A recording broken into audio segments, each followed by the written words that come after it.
Welcome, everybody, to the podcast Legend Killers. I'm your host, Mr. Kwency Jones, with your co-host, Eddie Lynch. I'm Eddie Lynch. Hey, guys. I'm Eddie Lynch. Listen. You listening? Hey. It's going to be a good show. What's going on, ladies and gentlemen? Damn podcast right. Legend Killers. Once again, I mean, I got to say, I'm here on behalf of our other friend, Eddie Nigma, because I have to agree, man. Hey, Dolph Ziggler's one of my guys, too, man. I just got to say that off the tape. I would love to see him just get one more match. All right. Nah, hell nah. Don't insult Christian like that. Nah. I was like, I know he knows it. I'm not going to. Listen, man, I'll let you slide on a couple things, but that, nah. Look, nah. You might as well be telling me Jinder Mahal should be WWE champion again. You're insulting me. No, I would never say that. Come on, give me more credit than that. I would never say that. Thank God. But Thank God. I mean, I would say that. Okay, how about this? I won't tell you that if you can tell me that Dolph Ziggler deserved to be champion over a guy like Jinder Mahal. Yeah. Okay, cool. Dolph Ziggler should be champion over a guy like Jinder Mahal. I'll take it too. Buy or sell. I'll buy on Dolph Ziggler and I'll sell on Jinder Mahal. I'll definitely sell Jinder Mahal up the river. 100%. But what's going on, man? It's been a while. I'm glad to be back. Yeah. Hell yeah. Wrestling, as always. But, you know, there's some things going on. I know you said you wanted to talk to me about some things. Hit me with these things, sir, because I'm going to let you know how I'm feeling about stuff right now, man. All right. Well, first of all, I just wanted to say, dude, like, the other day I was listening to your podcast, right? Thank you. I appreciate it, dude. I definitely appreciate it. Man, and I tried to listen to it today, but then one of my, I guess, leads or whatever, he thinks he's the shit, and he just, like, threatened to give me a write-up because I had one AirPod in my ear. So I couldn't listen to it. Jeez. But, why are people so... By the way, it's crazy. People I know. are power hungry nowadays. Everyone's so tense. Yeah. Jeez. Like, Jesus Christ, I'm doing my work. I showed up to work. You know, I'm here. I'm helping. I'm doing my part. I don't get credit for that. Jeez. Yeah, I'm doing my work. We're at a warehouse. What is the worst if I have one earpod in? I can understand two, but one? Yeah, in case you need to hear someone asking you something, or you know, someone's telling you to get out the way. Or I get it, but I mean, it's a warehouse. Can I at least have something? Can I have something, sir? Damn. Yeah, dude. So I'm sorry I couldn't listen to it all the way today. It actually lagged a little bit when I tried to upload it for some reason. It was some issues with like the date. I have no idea. I've never had that before. Yeah. But by the way, so is on the note of your podcast, is like Marty Jannetty the wrestling equivalent to Charlie Sheen or something? Like he's just saying a bunch of crazy ass shit. Dude, like honestly, he might be the pro wrestling Charlie Sheen for sure. Like that Tiger Blood. I mean, dude, because like I feel like this, we know for sure no one is monitoring his freaking social media. You know it's for sure him when it's him typing because of the content and the subject matter. You know, there's a problem. Sorry. No. It's okay. We'll dialogue this better. But you know, there's a problem when there'll be a problem when he starts talking about Tiger's blood. But yeah. Okay. But all right. No, but okay, so why did I bring up your podcast? Reason why is because it got me thinking about our podcast the other day, and I started listening to that one. And you know, I mean, I just gotta say, man, that was a damn good podcast. And for me, I had fun. And for me, that's saying a lot because, dude, I don't know if you go through this as a content creator, but man, dude, when I'm video editing, I'm like picking apart every little goddamn thing. Oh yeah, I'm my own biggest critic. Like, especially like now, like from where I started with the equipment I had and how much more difficult that process of editing was versus how much easier it is now. The fine comb, I run it through it and I'm like, oh wait, hold on. Like sometimes I'll cut stuff out. There's times where I'll cut stuff out of a podcast and people won't even know just because I have to edit it down. You know what I mean? It'll be like, oh man, I didn't know we were talking for 2.5 hours. We don't usually have a 2-hour episode. You know what I mean? So yeah, I'm the same way. I'm like sometimes I'm just like, man, okay, if only I would have done. Oh man, why didn't I think about this? Or yeah, I'm the same way. Like in the moment, I'm thinking it's a great episode, and it was, and I'm like, but after the fact, I'm like, oh shit, why didn't I just say this? I'm like, oh man. Yeah. So as I was video editing, man, I sat there, I listened to the whole thing, and then not only that, but then I rewound it the other day. I listened to it. I'm like, God damn, this was chemistry at its best. Oh yeah, we had fun. You know what I mean? We had fun, man. Hell yeah. So for sure, man. And by the way, I thought of the same thing when it came to the Dio Madden stuff. Oh man, because he's a great dude. He's he's a talented guy, but no one else has really seen what he could do yet. So what's his name? Brendan Williams now? His name was Brendan Williams, and then they changed it to Dio Madden. I just forgot about the Dio Madden thing because I've known him so much as Brendan Williams when he was still in NXT. So like I totally forgot that he had that whole thing where he was commentator. And he was, Dio Madden, and then he got taken out by Brock Lesnar and all that. So yeah. Wait, so on Raw Underground, what was he going under? He was no one. They didn't even. He was just a random. He played one of the random guys that got beat up. What? Yeah, they didn't even make any reference to him at all. Wow. Okay. Yeah, I was kind of surprised as well. I recognized him just because of his height and his hairstyle. Well, so. Yeah, it was just one of those things where I was like, oh, cool. He might get. Oh, never mind. Oh, okay. I hope because he even had that little campaign last year where he was like, maybe I'll be in the Royal Rumble. Maybe I can finally get Brock back. You know what I mean? And there's some people that got behind him on it, but we knew that probably wasn't going to happen. But yeah, he does have support, and there's people that do want to see him do well. I mean, his height, like he kind of reminded me of like a young Booker T. He's got a good look, yeah. Yeah, he's really cool, and he knows like a lot of alternative fighting styles too. So he can incorporate that into whatever character they really need him to do at this point. But especially with the Raw Underground thing. Yeah. I mean, well, shoot, you want to get into that since you brought it up? Yeah. All right, that was a beautiful segue.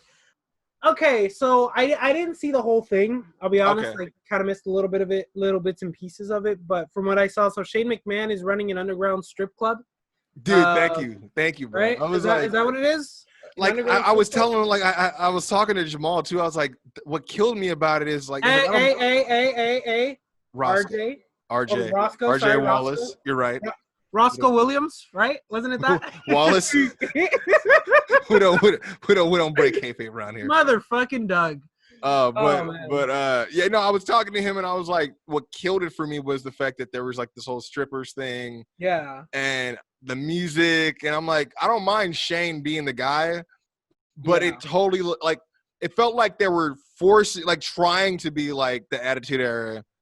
You know what I mean? As like they were kind of forcing it a little bit. The concept itself, I don't mind it. I was a little bit scared ahead of time because it was rumored going in that it was like, oh, they're bringing back the Brawl for All. And I'm like, no, don't do it. We don't need another one. Like, are you like, what you didn't learn from last time? Like, so many guys getting hurt, and it didn't do nothing for nobody. So then when they introduced this underground segment, and it's like you got guys like Dolph Ziggler actually was part of it. Eric from the Viking Raiders was part of it. Baba Tunde, a guy that I've been looking at from NXT for a while. He hasn't been on NXT TV. He's been doing a lot of live shows, so I've seen a lot of his live show stuff. But he was the big guy that was pretty much dominating everybody at one point. He's the one that actually dominated Dio Madden. He was like one of the victims of Dio Madden. Honestly, like I think there's a little bit of tweaking that they can do. I don't hate it off the bat. I think it has potential, especially when you think about guys like maybe a Chad Gable, who is a great shooter, because the concept was like fighting, but like also like kind of MMA style type of Fight Club-ish. A lot of people likened it. They said it was like Def Jam Vendetta. You know what I mean? That was the biggest thing. But I could see guys who are like obviously not going to get pushed for anything because they don't, he's Shorty G, but he's not. He's fucking – sorry. He's Chad freaking Gable. He has a fucking Gable. Name. No, he's a former Olympian. Like, come on, dude. Like, put some respect on his name, dude. Like, this whole Shorty G business is BS. Like, it really is, man. So it's like Vince McMahon, y'all finished or y'all done? Yeah, dude. It's one of those things where for guys like him and other guys that can really wrestle their ass off, but they will never find like any type of like world title gold or anything like that. Raw Underground could definitely be a platform for them. And that, I mean, like you said, Dolph Ziggler, great wrestler. So he can show off how great of a wrestler he is. He'd always talk about how he's this you know, he got these collegiate awards for wrestling at Kent State. You know, he's bringing that up. They let him do it. You know, he was out wrestling guys on the mat. So I'm like, all right, well, maybe that's his calling. And then you got other guys like Bobby Lashley, who does the MMA stuff for reals. If they're never going to give him a shot at the title, then have him, you know, be the guy that's ruling Raw Underground and kicking guys' asses every week. You know what I mean? Yeah. Again, there's potential, but there's certain things like the strippers that I'm like, that doesn't really do anything for the segment. Yeah, it's. I guess it's just like a sex sells type thing. No, exactly. Yeah. So is this like an extension of Raw? So like a Raw after show type deal, or no? Like it was weird because the way they presented it on Raw was like it was part of Raw, but they said like at 10 o'clock is when we go underground. But I don't know if that's every episode or if that's what they did just for the intro, like the introduction of it, of the whole concept for just this past week. But we'll see how it goes. I mean, I don't know how they're going to introduce it next week, if they'll even introduce it next week. You know, sometimes they'll bring something up and act like it didn't happen. So. Honestly, I kind of hope that this thing is just kind of like a thing that's there just for like COVID purposes. And then like once we're done with this pandemic, we're back to normal because. Yeah, they're definitely trying to do something different, which I'm not against them trying to do something different. We've been wanting something different. And sometimes just because it's different doesn't mean it works. You know what I mean? Yeah. So, but again, I'm willing to let it breathe. Like I said, I did see a little bit of potential in there. I didn't hate it all the way. At least the presentation I didn't hate all the way. Again, just the strippers was just – it didn't add to it really. You know what I mean? Yeah. I mean, it gives you the idea that, oh, this is for the mature audience. Yeah. But I'm like, okay. For the wrestling Twitter after dark. Yeah, yeah. You know, it's really, that's how I kind of got that. Because I was like, wait, where are you guys at? And what's up with the lighting? Why y'all like wrestling in this dim lights? And you got girls in the corner, but you guys are wrestling each other.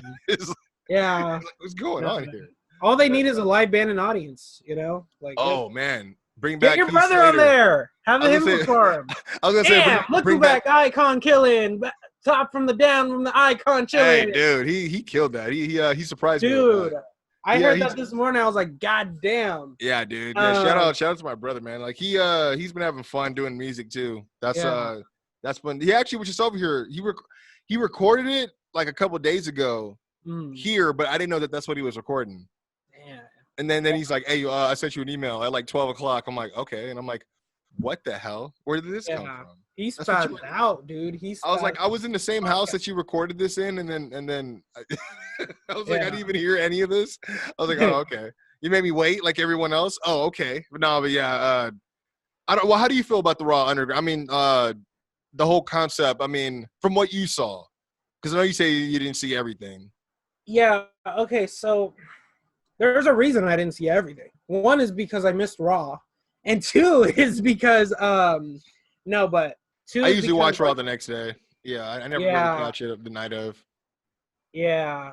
Two is okay. So the thing that I not that I didn't like it per se, but it's just I can't wrap my head around the concept of it. You know, I'm with you where I'm all for something new, but just because it's new, it doesn't mean it works. Yeah. The whole idea of Shane, you know, coming back to have like an underground show for, you know what I mean, like for like everyone to suddenly, I guess. Yeah, invest in. Yeah, I hear you. Yeah. I mean, I get it. It's kind of like a only the strong survive type show. That's what I'm kind of getting off of it. Like, yeah, Law of the Land. I don't know. I mean, it just like when I saw that, it reminded me of the new WWE game coming out, the WWE. Battlegrounds. Maybe maybe they're pushing that concept. Maybe that's what they're doing. Yeah. That's a good point, actually. That's a really good point because obviously they've been hyping up that game quite a bit this year. Yeah, and that's why I usually that's what I usually think about like when it comes to like. Okay, when WWE 2K14, 15, 16 would come out. Yeah, you're right. I would notice around that time the matches would get extra long. And then, you'd have these interesting matchups. So, I think like that, and I see this, I'm like, maybe that's what they're doing. And you're right. Then you have, like, Michael Cole. And remember, folks, you could have matches just like these on WWE 2K19. Coming out November 23rd or whatever it was. You know what I mean? Yeah. You're right. You're definitely right. I mean, even when, CM Punk was on 13, I think it was. And, They kept saying, hey, you could have dream matches like him versus Stone Cold. And then they had this whole Stone Cold thing. They were just drumming up to get business. Yeah. Hey, it works, though. But, I mean, in this case, freaking. I mean, freaking 2K20 was a disaster. Oh fuck. Hey, 2K20 was. I joked with Eddie on this. 2K20 was so bad they canceled the new one. I'm like, dude, that's why I was telling. Because I told my bro, I was like, dude, it's. I think what's worse is the fact that they're like, yeah, so. Not only do we not finish the last one and it's really messed up and there's nothing we can do to fix it, and we're not giving you guys refunds for it, we're actually not even going to give you a better game next year. Like, God, like, you know what I mean? Like, and then they think like I mean, look, the Battlegrounds looks interesting. It does. I mean, the graphics is drawing me in a little bit. I like fighting games. It reminds me a little bit. I mean, I don't know if you ever played this. It may be a little bit. The game's probably older than you, actually. WrestleMania, the arcade game. If you ever get a chance to watch some footage on it, check it out. It had like these guys scanned in, like Razor Ramon and Doink the Clown and Bret the Hitman Hart. And what game system is it on? This was on like Sega Genesis. Okay. Old school, yeah. And like I remember like even I might actually have one still. You know what? You might be able to mod it, to be honest. Like no lie, but. I remember like Stone or not Stone Cold, because Stone Cold was in the Undertaker. He would hit you with an actual like tombstone. You know what I mean? Like so kind of animated stuff like that where it's still him, but then like Razor Ramon would like slap you, but he'd have a razor like sharp slap. You know what I mean? Stuff like that. Like freaking Yokozuna would stomp on you, and then a freaking like if you hit him on his ass, like a ham would fly out of his stomach or something. Like I mean, it's just like funny stuff like that. So like I kind of get that same feel with the Battlegrounds. But I mean, I hope they don't think that makes up for last year and this year. You know what I mean? No, it doesn't. It's one, and that's why I was telling my brother, and I hate to go rogue on the topics here, but I was telling my brother, I'm like, if AEW is really coming out with a video game, this is like the time where they can actually like beat WWE at their own game, because like was that a pun intended? Yeah, 100%. Yeah, 100%. Pun intended. Because it's like there's people who are waiting for a game, and if they beat them and put out their game before they're able to recover from that 2K20 bit, like it could be bad. It could be really bad. Damn, I'm kind of surprised that like I really am surprised at this. Like, how did you not think like 2K20? How did you not think to go out with this game? You know what I mean? Go all out. Like, I mean, they have to know that a lot of people are depending on that game every year. I mean, that's their leading product going into the holiday sales, because it usually comes out October, November. You got Black Friday coming up. They always have Christmas coming up. Like, dude, this is one of their best sellers is those games. Like, dude, they had Goldberg in the last one, and they were all of a sudden Goldberg's wrestling again. You know what I mean? They like you said, they'll pull things to promote this game. And then why they thought that they could pull something like this and it wouldn't be a big deal, I have no idea why. I'm surprised WWE is still in business with them. Dude. Jesus Christ. Like, I mean. I would have fired them for this shit. And the thing is, it's not their fault. And then to cancel their next game, too. Like, it's not necessarily the developers' fault, because they were only a shell of the original development team before they walked away. So they kind of were left with like this unfinished thing, and then they weren't fully educated on how to finish. Like, say like you were building a car, but then you only built the frame, and then you give it to someone else. Like, all right, put all the parts in there now, and they're like, I only know how to do this, and I only know how to do this, but we'll see what we can do and fill in the rest. Like, that's kind of how it was. So like I put it like this. I more blame WWE because they knew that the game wasn't going to be ready the time that they wanted it to be. And they still push for that release date. Okay.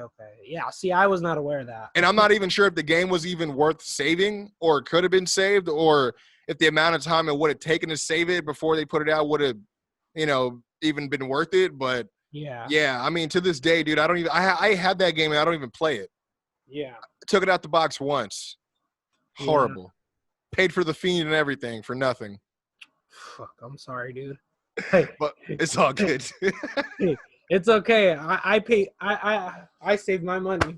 Instead, I wasted. Hey, if it helps you feel any better, I saved my $60, but spent $200 just for a 9-second match. So we're both hurting. We're both hurting here. No, yeah, you're 100. Damn, what was that? What match is that? That was Kofi Kingston and Brock Lesnar. You were there live, right? Yeah. That's no. That's fucked up. That was my first SmackDown too.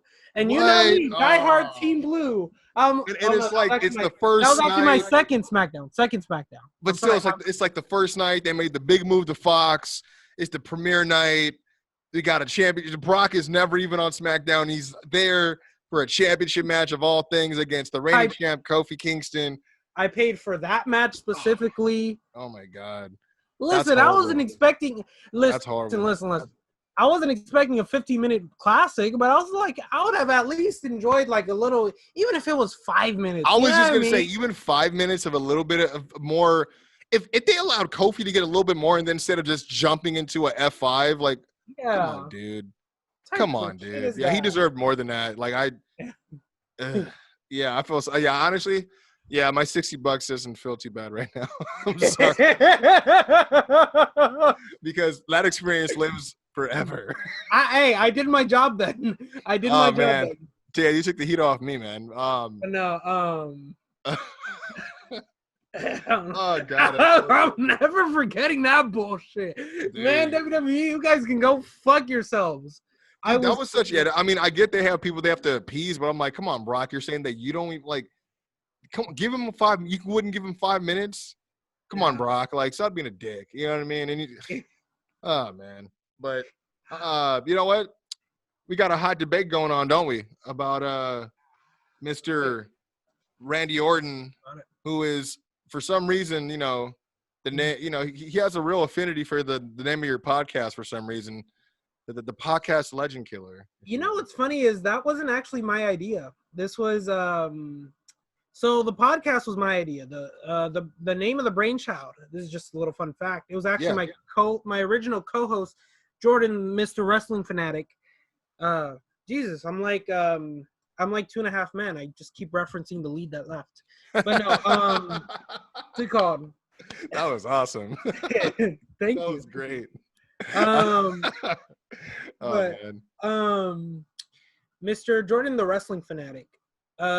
He had told me Podcast Legend Killers is gonna be the name.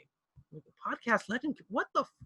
What? Why? What kind of a name of all the names? Right? I was like, and like I don't care. It's the name. Fine. I mean, I guess. And after that, the name just stuck, and I was like, okay, well, you know what? I warmed up to it over time. So. And I'm sure you've built a brand with it, you know, since then. So it's like it only makes sense to continue the name. But it's funny because I always liked it. Oh, thank you. Because I remember when you sent me the follow for it, I was like, Podcast Legend Killers. And I was like, I was like saying it in my head. I was like, it's almost like he's saying that like all these other podcasts are just legends are getting ready to get taken out. I was like, I never thought about that. I was like, I kind of like that. It's like, that's just the first place I went to. But again, in the same vein of Randy Orton, you did ask me. Maybe he did think of it like that. I'm like, he never explained it to me. I was just like, that's just what it is, and that's just what it is. Yeah, I was just like, okay. Are you with it or not? Like, okay. Yeah, I mean, I didn't have another choice. I needed a co-host. He actually knew how to video edit. Oh man, this story is getting kind of depressing. But no. It was interesting on my end, but I was like, oh, it's about to take a turn. It's gonna take a bad turn. I was like, oh no, why did I bring this up? Yeah, no, I'm sorry, dude. What's it called? No, but in all seriousness, I don't actually regret the name. I warmed up to it and I started to like it. And shit, I was actually gonna add to that. I made a badass logo off of it. You know what I mean? Did. Yeah, honestly, like out of a lot of the podcasts, and obviously we know there's a lot of podcasts out there, but you were honestly one of the first ones I've seen with where you redid like some like with your own version of some shit. Yeah. So I was like, oh, I like that. You know what I mean? But it was like still like your own. You know what I mean? Yeah. Yeah. But I mean. Definitely. I mean, it's funny because I always watch like the video footage of like you and Eddie all the time going back and forth. that's but the dynamic is what makes the show great, man. That's you know.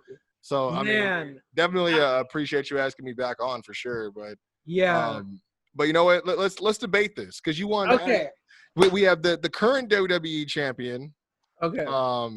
Look at my notes here. Drew McIntyre. Obviously slated to take on the Legend Killer, pun intended, Randy Orton. SummerSlam. You're asking me if it's too early. Yeah. Yeah. See, okay. So I thought of this topic on my last podcast with John. We just suddenly started talking about it. And then it just got me thinking, well, was this too early? Maybe I'm not the only one who feels this way. I personally think for a couple of reasons, but I want to hear yours. What do you think on it? I don't think it's too early, only because, well, I think what makes it hard to tell is because there's no crowd right now. There's no audience in the shows, you know what I mean? And and it sounds weird to say that, but for a lot of those guys in that ring, and for even us as fans, as far as how we like to equate certain things or just try to download certain things from a show, a lot of it is based on crowd reaction. Yeah. If they enjoyed something, if they thought somebody was over, if they were entertained by something. A lot of people have been kind of crucial about Drew McIntyre's title reign. I honestly think he's been doing a good job due to the fact that there hasn't been anybody, but I feel like he's done a good job being a fighting champion, being a tough SOB, not backing down. I mean, you know, they kind of set him up pretty nice where he beat Brock and then seemingly Big Show in the same night for the world title. I don't know why they did that, but every challenge thrown at him, he's taken with open arms. He's done what he's promised he's going to do. I wasn't mad at the match with him and Dolph. I thought was necessary because Dolph is always that guy that they use to help. Like they did the same thing with Kofi Kingston. They had Kofi going against Dolph for a while to help him take the title reign to a more believable, more legit kind of level. You know what I mean? Always get a great match with Dolph. I thought it was great between him and Drew, but now that we have someone like a Randy Orton in Drew's crosshairs, I think that it's a good look because it's probably his biggest threat to his championship since Brock Lesnar.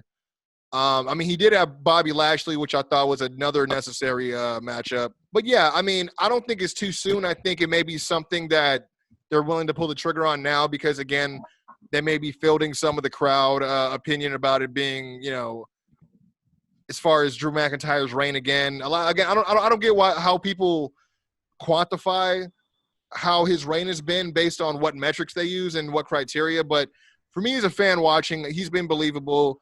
He's been the belt looks great on him. He looks great. He's done all he can to get back into the shape he's in, to get back to the level he's at. I'm excited to see him and Randy. I think the only thing I'm worried about is where he goes after this. Who's after Randy? You know what I mean? Yeah. If he beats Randy. And if he does beat Randy, who's next? So with all that said, long-winded answer to say I don't think it's too soon. I enjoy what they've been doing so far as how they've been booking it. I'm not mad at it. Especially you need a big matchup like this leading up into, one of their big four pay-per-views like SummerSlam. So I think this is perfect. Okay. Well, I respect that. My now I only had one reason as to why. Well, with a couple sub reasons, I guess. My thing is this, right? You have Randy Orton, who's white hot. Drew McIntyre, who's white hot. They're both white hot, and together that makes blue, I guess.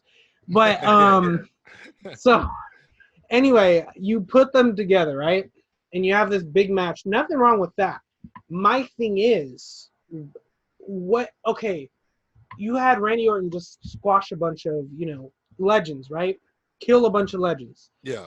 He just killed off Edge, Christian, Big Show, and it just seemed like kind of an unresolved arc where he seemed like, nobody's going to stop this dude.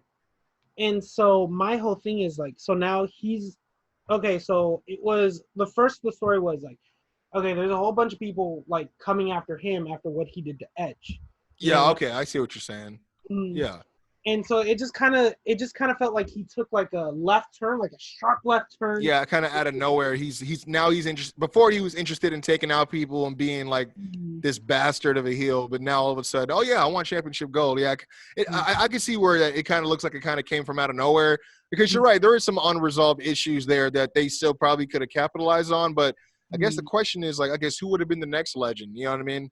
Yeah. But yeah, I totally understand what you're saying though.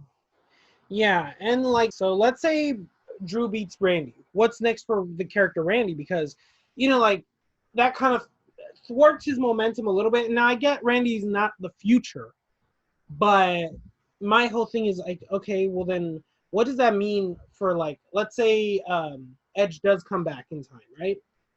Then does that suddenly mean like, okay, Edge and Randy are going to fight, but then what does it mean if Edge beats him? Yeah, I mean, are they going to do a whole other, like a third match or I guess a fourth match?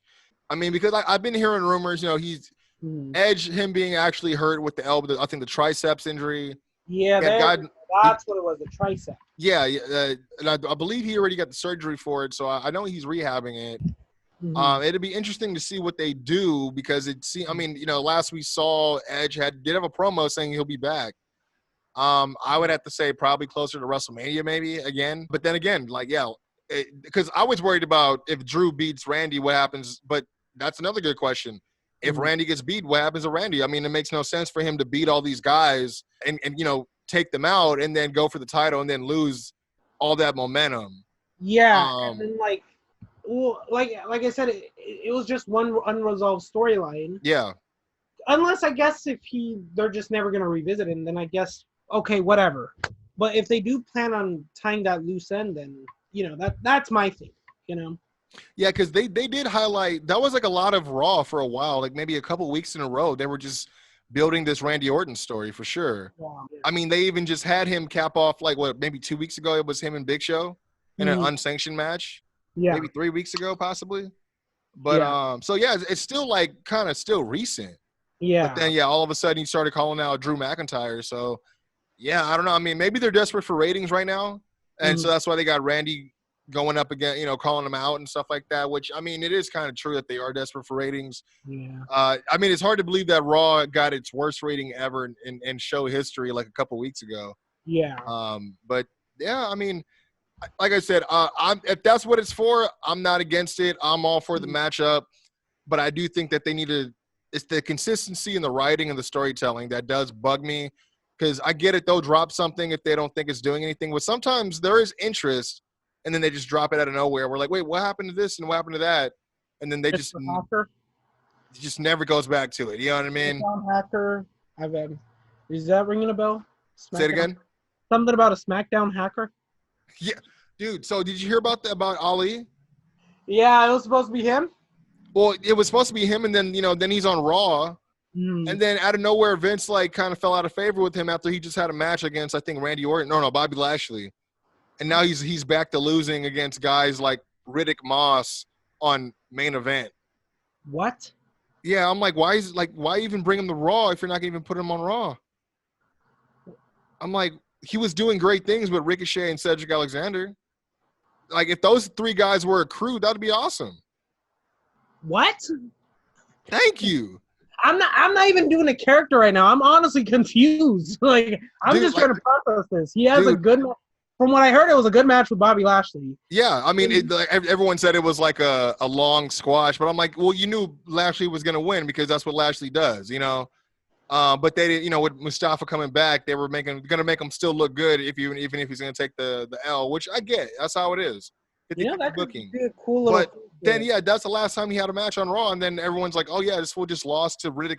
Like, first of all, Riddick Moss was in NXT, and then he showed up as Mojo Rawley's friend when he was trying to when he had the 24/7 championship, but then you didn't see him on TV anymore after you stole the championship from him, and then now all of a sudden he's back on Main Event, and then Ali's back to Main Event taking losses. It's like, why?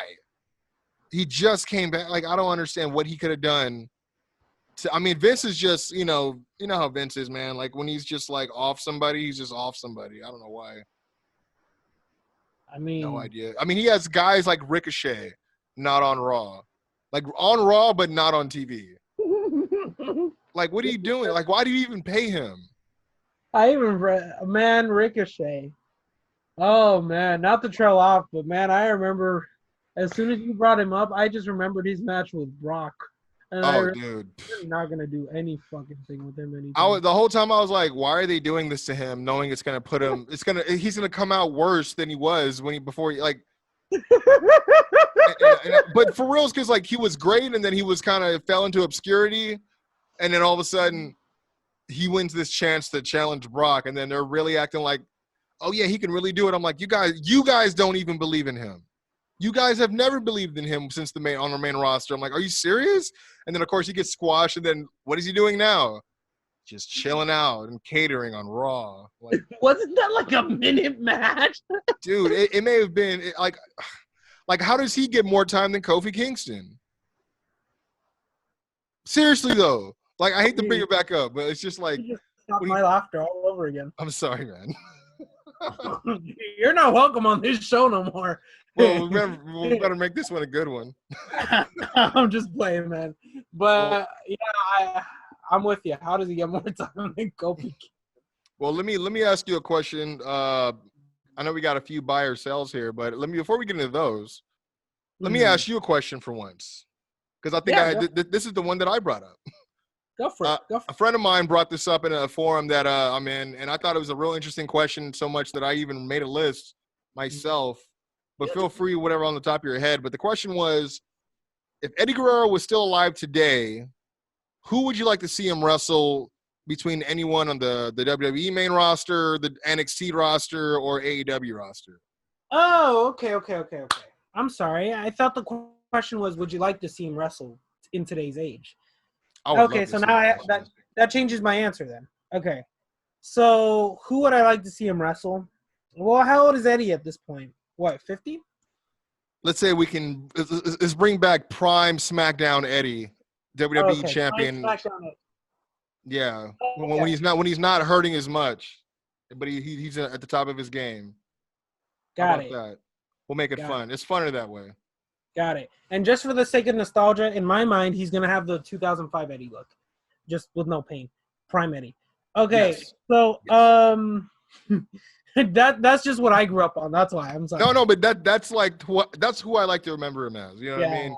Because he was happy too. He was real happy. So it's like, man, I dude, like, I'm sorry, I miss Eddie a lot. That dude me so too, awesome. Man. Growing up watching him, I remember that SmackDown, dude. I saw that and like I was like, asked my brother, like, why are they showing pictures of Eddie Guerrero? Like, and then he just told me that he died. I'm like, I like goosebumps just went down my back. I was like, this is actually a kind of funny story about how I found out. So my mom was dating my mom's always been a single mom, and then she started dating this guy, right? And natural, us being my mom's sons, we just kind of were always like, I don't like this guy. You know what I mean? Just always a little bit protective of my mom, because then he even tried to like say like, oh, I like watching wrestling too. We're like, oh yeah, I'm so sure. Like, you're just saying that to try to find some common ground. You're not my dad, like. But then he started saying that his favorite wrestler was Eddie Guerrero. I'm like, oh, you actually know his name? Because my mom didn't know all the names, so I was like, oh, you actually watch wrestling? I'm like, oh, you all right for now? I'm gonna keep an eye on you, but you all right. But I remember one time I came home and he was just like, because he was over hanging out with my mom, and he's like, oh, did you guys hear about Eddie Guerrero? I'm like, what happened? I was like, what do you mean? What happened to Eddie Guerrero? And he's like, oh yeah, he died. I'm like, and I got mad. I'm like, dude, shut up. Like, that's not funny. I'm like, that was so whack. Like, you know what I mean? I'm thinking he's just using it as a joke. And then I freaking turn on the news and they're talking about it. I'm like, what the hell? Like, because, you know, they don't ever talk about wrestling on the news, ever. Yeah. You know what I mean? Let alone that it's like Eddie Guerrero and they're talking about he passed away. Then, of course, I watched SmackDown, same as you, and I was just so sad, bro. I was like, I can't believe this is happening. I was like, this is insane. Like, and it was funny because I was so mad at him until I found out it was true. Yeah. I was like, all right, you off the hook, I guess. And then especially knowing that it was his favorite wrestler, and I'm all mad at him.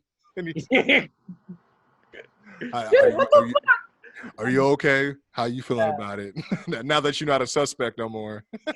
Like, man, I was in first grade when I found that out, man. Dang, I can't remember. I can't remember for the life of me. I think it was probably 2000. Was it 2007? 2006, 2007. What, the year that he died? Yeah. What year was that? 2005. Was it 2005? So 2 years after high school. Damn. Because I graduated in 03. I know. I'm old. That's cool. That's cool. I know. Thank you, man. Dude, man, time flies. I used to be 18 a couple years It's August. ago. It's August right now. Talk about time flies. I can't believe it's August already. It's crazy. Dude, it's been like 2 years since we've met. Yeah. I still go to that Target. Still go to this day. That's fun. But you ever go by the toy section and just... Dude, 100%. I still go. I see what they got, and sometimes I'll grab some stuff, man. Sometimes I'll just go to see what they have, and I'm like, nah, I don't need a Dana Brooke. I'm like, you can stay on the shelf, Dana. You deserve that spotlight, baby girl. I still think about that from time. I'm like, man, how crazy is it that like we met that day, and then like from there that just made this connection where, I met Jamal, and then I'm like, God damn, how did that like? No, I was thinking, and the thing that was funny about that was we've lived in that area for like years. Like at that time, probably like almost 10 years. Yeah. And we didn't know really anybody in the area. Like we still hung, like all our friends were still outside. Like we moved to that area after high school. So all our friends were still at their old houses. So we didn't really have a whole lot of people to talk to. And then the fact that you had the CM Punk shirt on, we're like, oh, this guy's a wrestling fan. I'm like, okay. And then we started actually talking about some stuff. I'm like, because that's the other thing too. Sometimes when you see another guy with a wrestling shirt, he's a dick. He doesn't even want to talk to you about nothing. Yeah. Like, there's times where there's like, when I used to work at Honda Center, used to be guys walking in with Bullet Club shirts, throw them with Too Sweet. They'd just be like, I'm like, okay, then why'd you wear the shirt then, bro? Why'd you wear the shirt then? Do you know what I mean? Like, I don't understand. I don't understand. It's so dumb.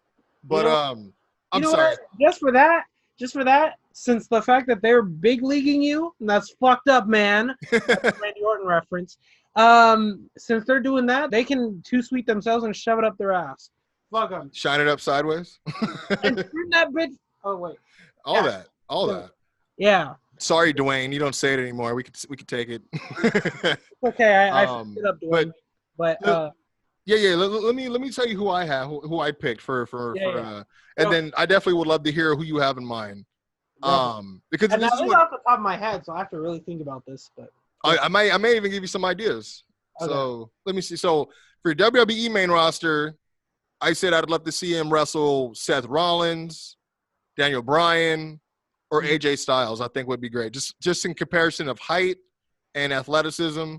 For NXT, I thought him versus a guy like Finn Balor or Johnny Gargano might be really good. Gargano came up right now. And then AEW, I had quite a few names. I had Sammy Guevara because, of course, they always freaking compare him to a quote-unquote young Eddie Guerrero.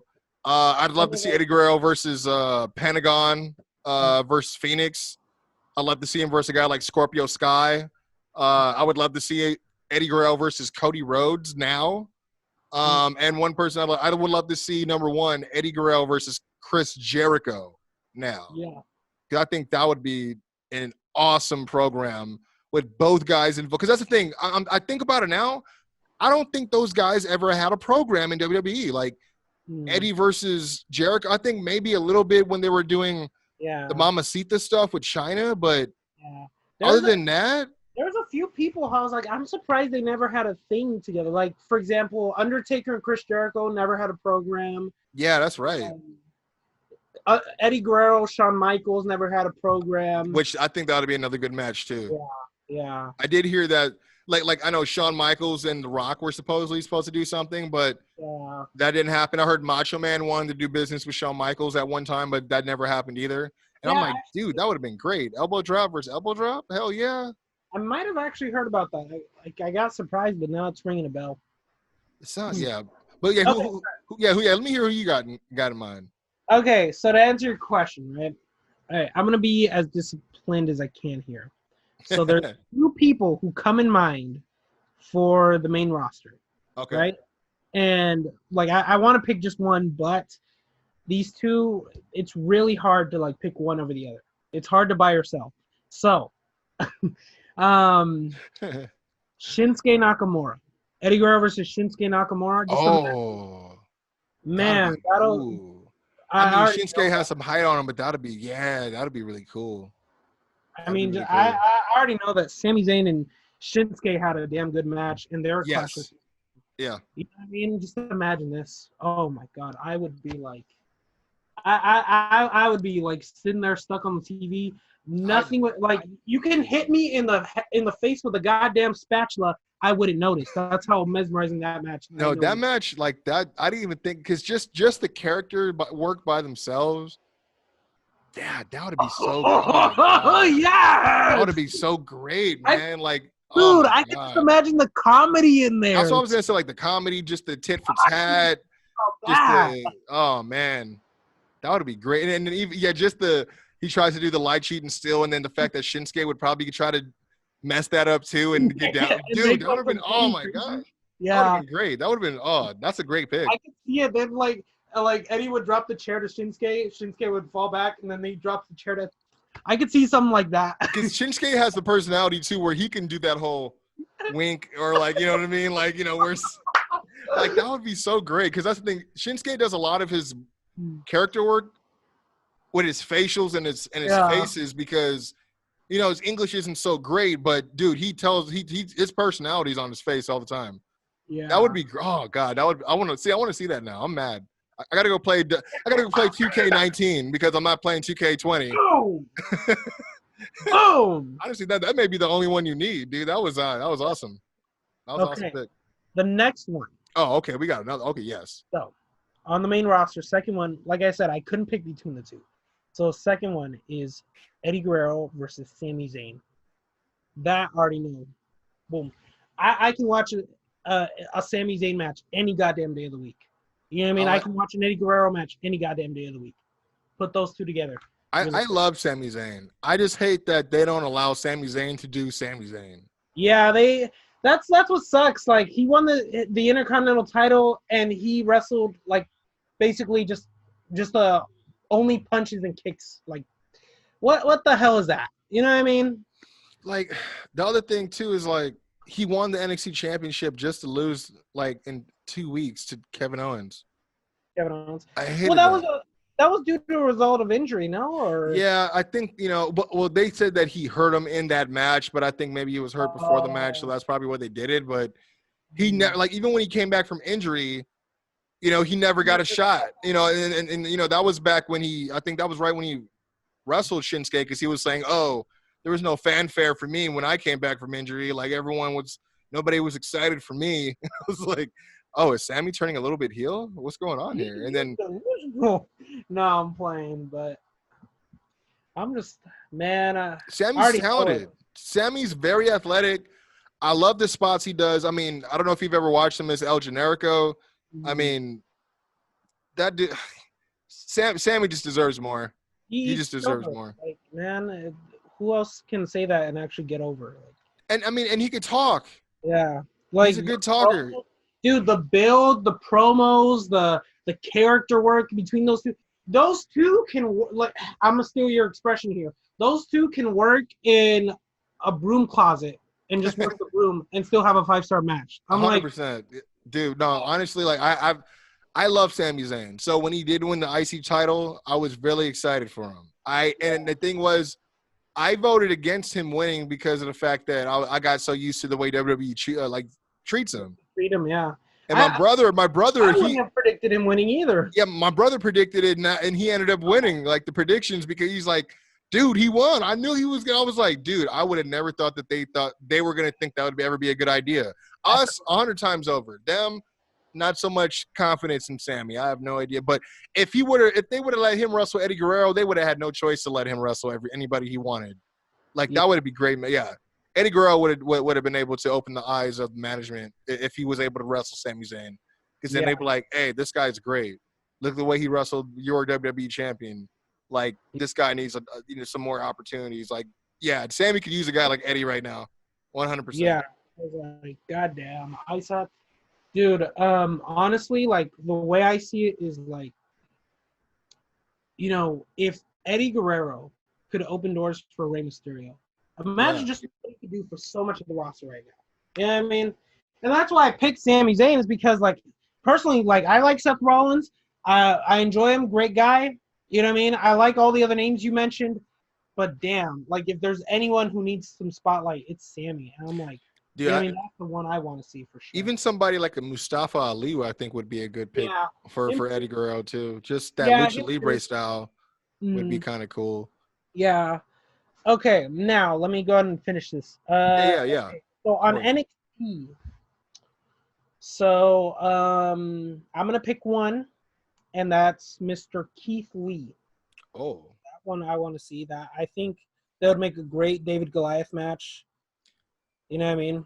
And plus, like Eddie's hilarious. So I was gonna say the storytelling would be great for sure. Yeah. I'm just that's a fantasy match I know I would love to see, especially I like Keith Lee, yeah. And especially with the character that Keith Lee has, like well, I mean, the character, like the person that Keith Lee is in general. Yeah. A good person, you know what I mean? And then you got this dynamic Mr. Lie, Cheat, and Steal, like already sells money right there, you know what I mean? Yeah, their two personalities, 100%. Yeah, that'd be great. Yeah, those, like you said, it would be a great David versus Goliath, and again, like I said, Eddie would, the way he would have to chop Keith Lee down, Eddie would tell that story great. He would tell that story so great. Yeah, that's a good pick, man. Now, AEW. So this one's a hard one for me for a lot of reasons, because there's just so many talented people on AEW. And you already picked Jericho and Eddie, so I'll just let you have that one. I'll think I got someone else for you. Okay. I'll be honest, this is more for me. I'm sorry. I think I know who you're gonna say. I think I know. I'm gonna wait though. I think I have an idea. You think you know who I'm gonna say? Possibly. Yeah. I think so. Yeah. But let me hear more hints. Let me hear more before I get all cocky. Okay. I've never seen this match before in my life. These two have never worked before, to my knowledge. Okay. They're both two different generation wrestlers. Okay. Possibly. I mean, I don't know. And one's alive, one isn't. I'm just going to be as vague as I can here. Yeah. It was like, I mean. If you didn't pick that up, I was like, yeah, I think that would, that's kind of the point. One is alive. One has to be alive. Only one though. Just being technical. Okay. All right. I'm sorry. I'm just being a dickhead now. No, you're great. You're golden, dude. Do you want me to just say who it is? Yeah, of course. Okay. So my pick is Mr. Jon Moxley. Oh, okay. I was off. I was way off. Who would you have in mind? I think because I was thinking more of the psychology of like the personalities again, and just how great the crowd work would be and making people laugh, like him versus like Orange Cassidy. Okay, see, I haven't really seen Orange Cassidy too much except in a highlight reel. You talk about a vague kind of guy. That's a vague kind of guy. Yeah, now that I think about it, that would have been a good one, because I know that Orange Cassidy, you know what I mean, he plays off the crowd really well. Yeah, just off the comedy factor. He plays off the crowd really well. You know, I think they for sure would have like made a good match too. But him and Jon Moxley, I want to see that. Yeah. Similar build. I mean, I think Eddie would out wrestle him. Yeah. But Moxley has that brawler type of style too. And he also has submissions.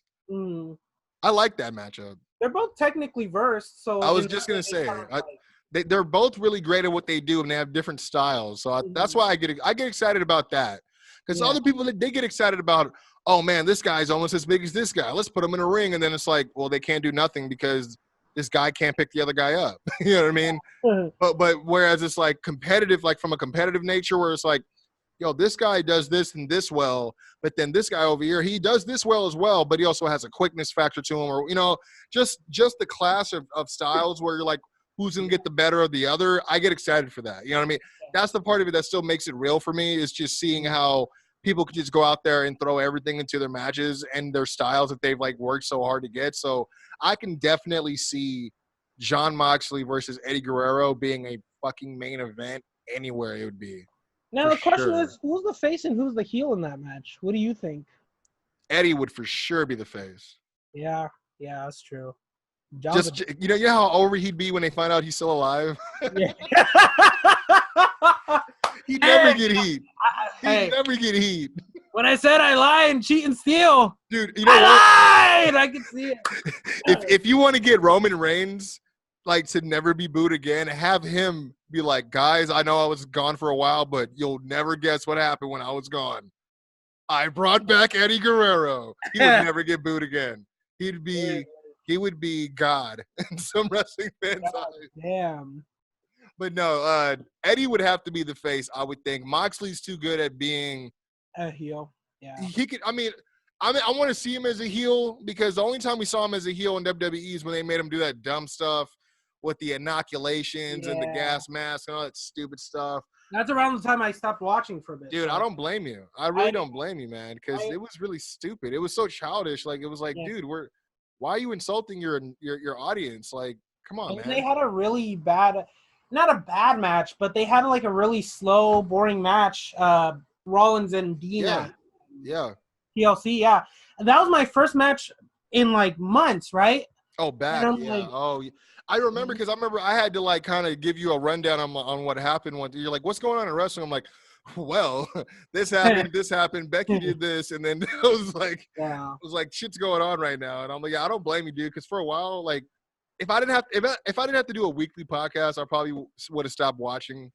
Yeah. For some time, I probably would have picked it back up like now, but with AEW, it does give me the alternative. So it is kind of cool to have a different option. It doesn't always save the day, but yeah.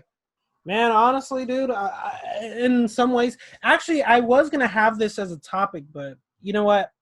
We'll bring it up anyway. When would you say wrestling got really bad for you? When do you say? Like, I can tell you exactly when it got bad for me. The worst point it's ever been for you. It got worse. The worst has been for me personally, where I actually stopped watching it for a while, was when JBL was SmackDown champion.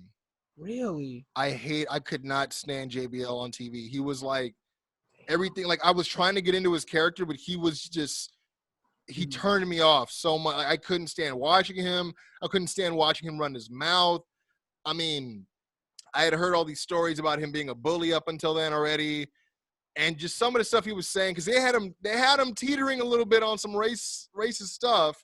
He was talking about where he went to like the border and the border and all this unnecessary stuff. And the thing is, I've never been a fan of wrestling mixing that into, like, wrestling to me has always been safe, away from politics and everything else going on in the world. You know what I mean?